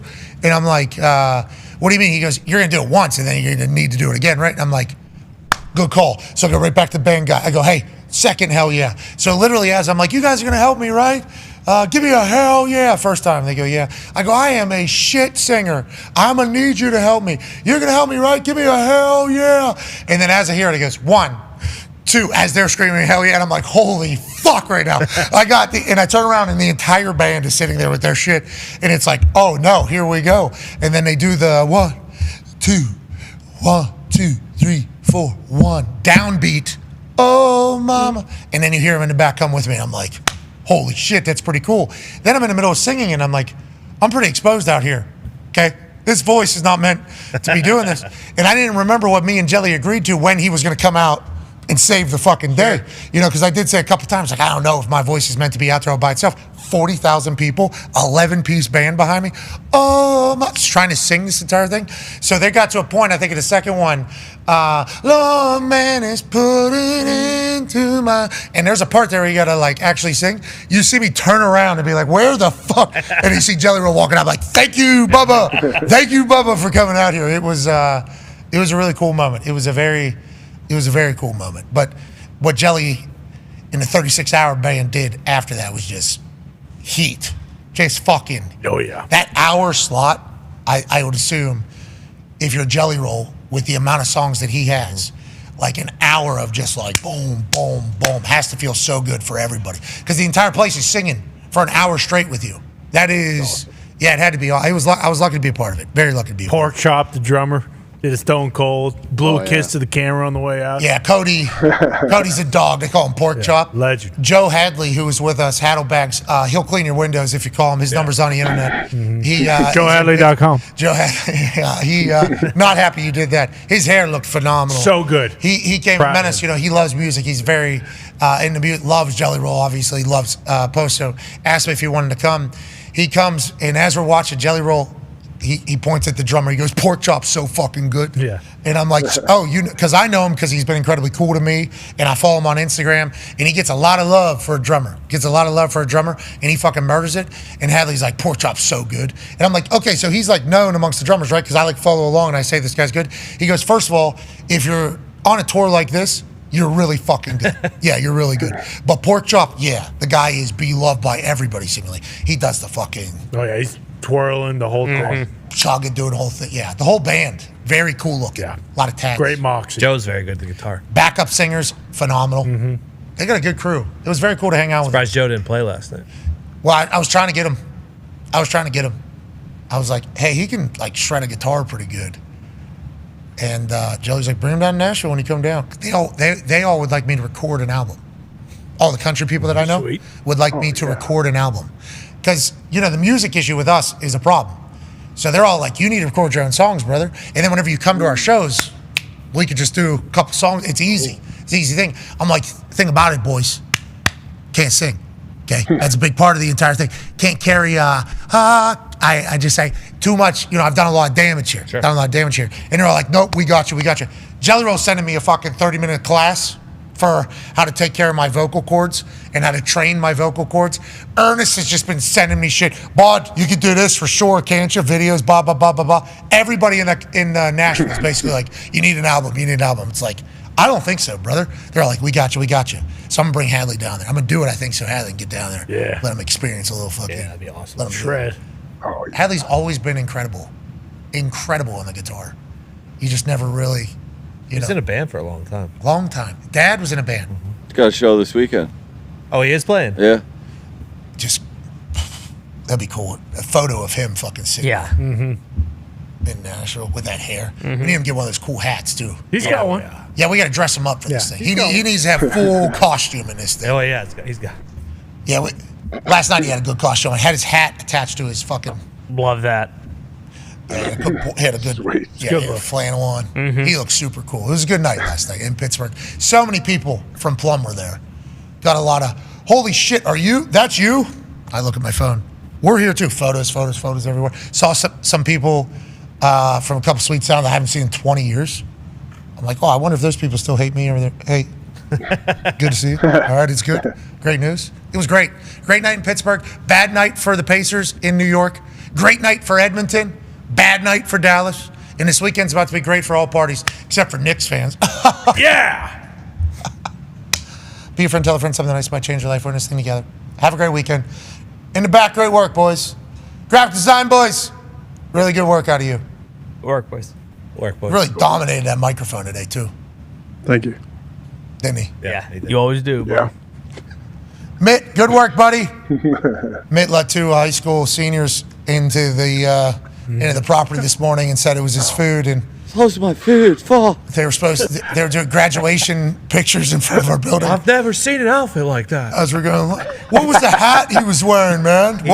He did say though that afterwards, when he realized what he'd done, he went out there and said, You guys gotta get the fuck out of here, dude. It's not my food. They Fuck. fucking peeled out. They peeled out. did. You let a car in. That's my food. Let it in. And they were wearing full graduation gear, taking pictures. Oh, yeah. Yep. And he didn't know what that was. Right out the front door. We're going live. It's literally as we're going. The punter's like, there's 2 graduates out front taking photos or whatever. Oh, that's awesome. And Mick goes, oh, no. I'll handle it. Fuck these people, dude. Be a friend, tell a friend something nice about changing their life. We're in this thing together. Have a great weekend. We appreciate you all so much. Team on me, team on 3. Way to go, Mitt. 1, 2, 3, team. Goodbye.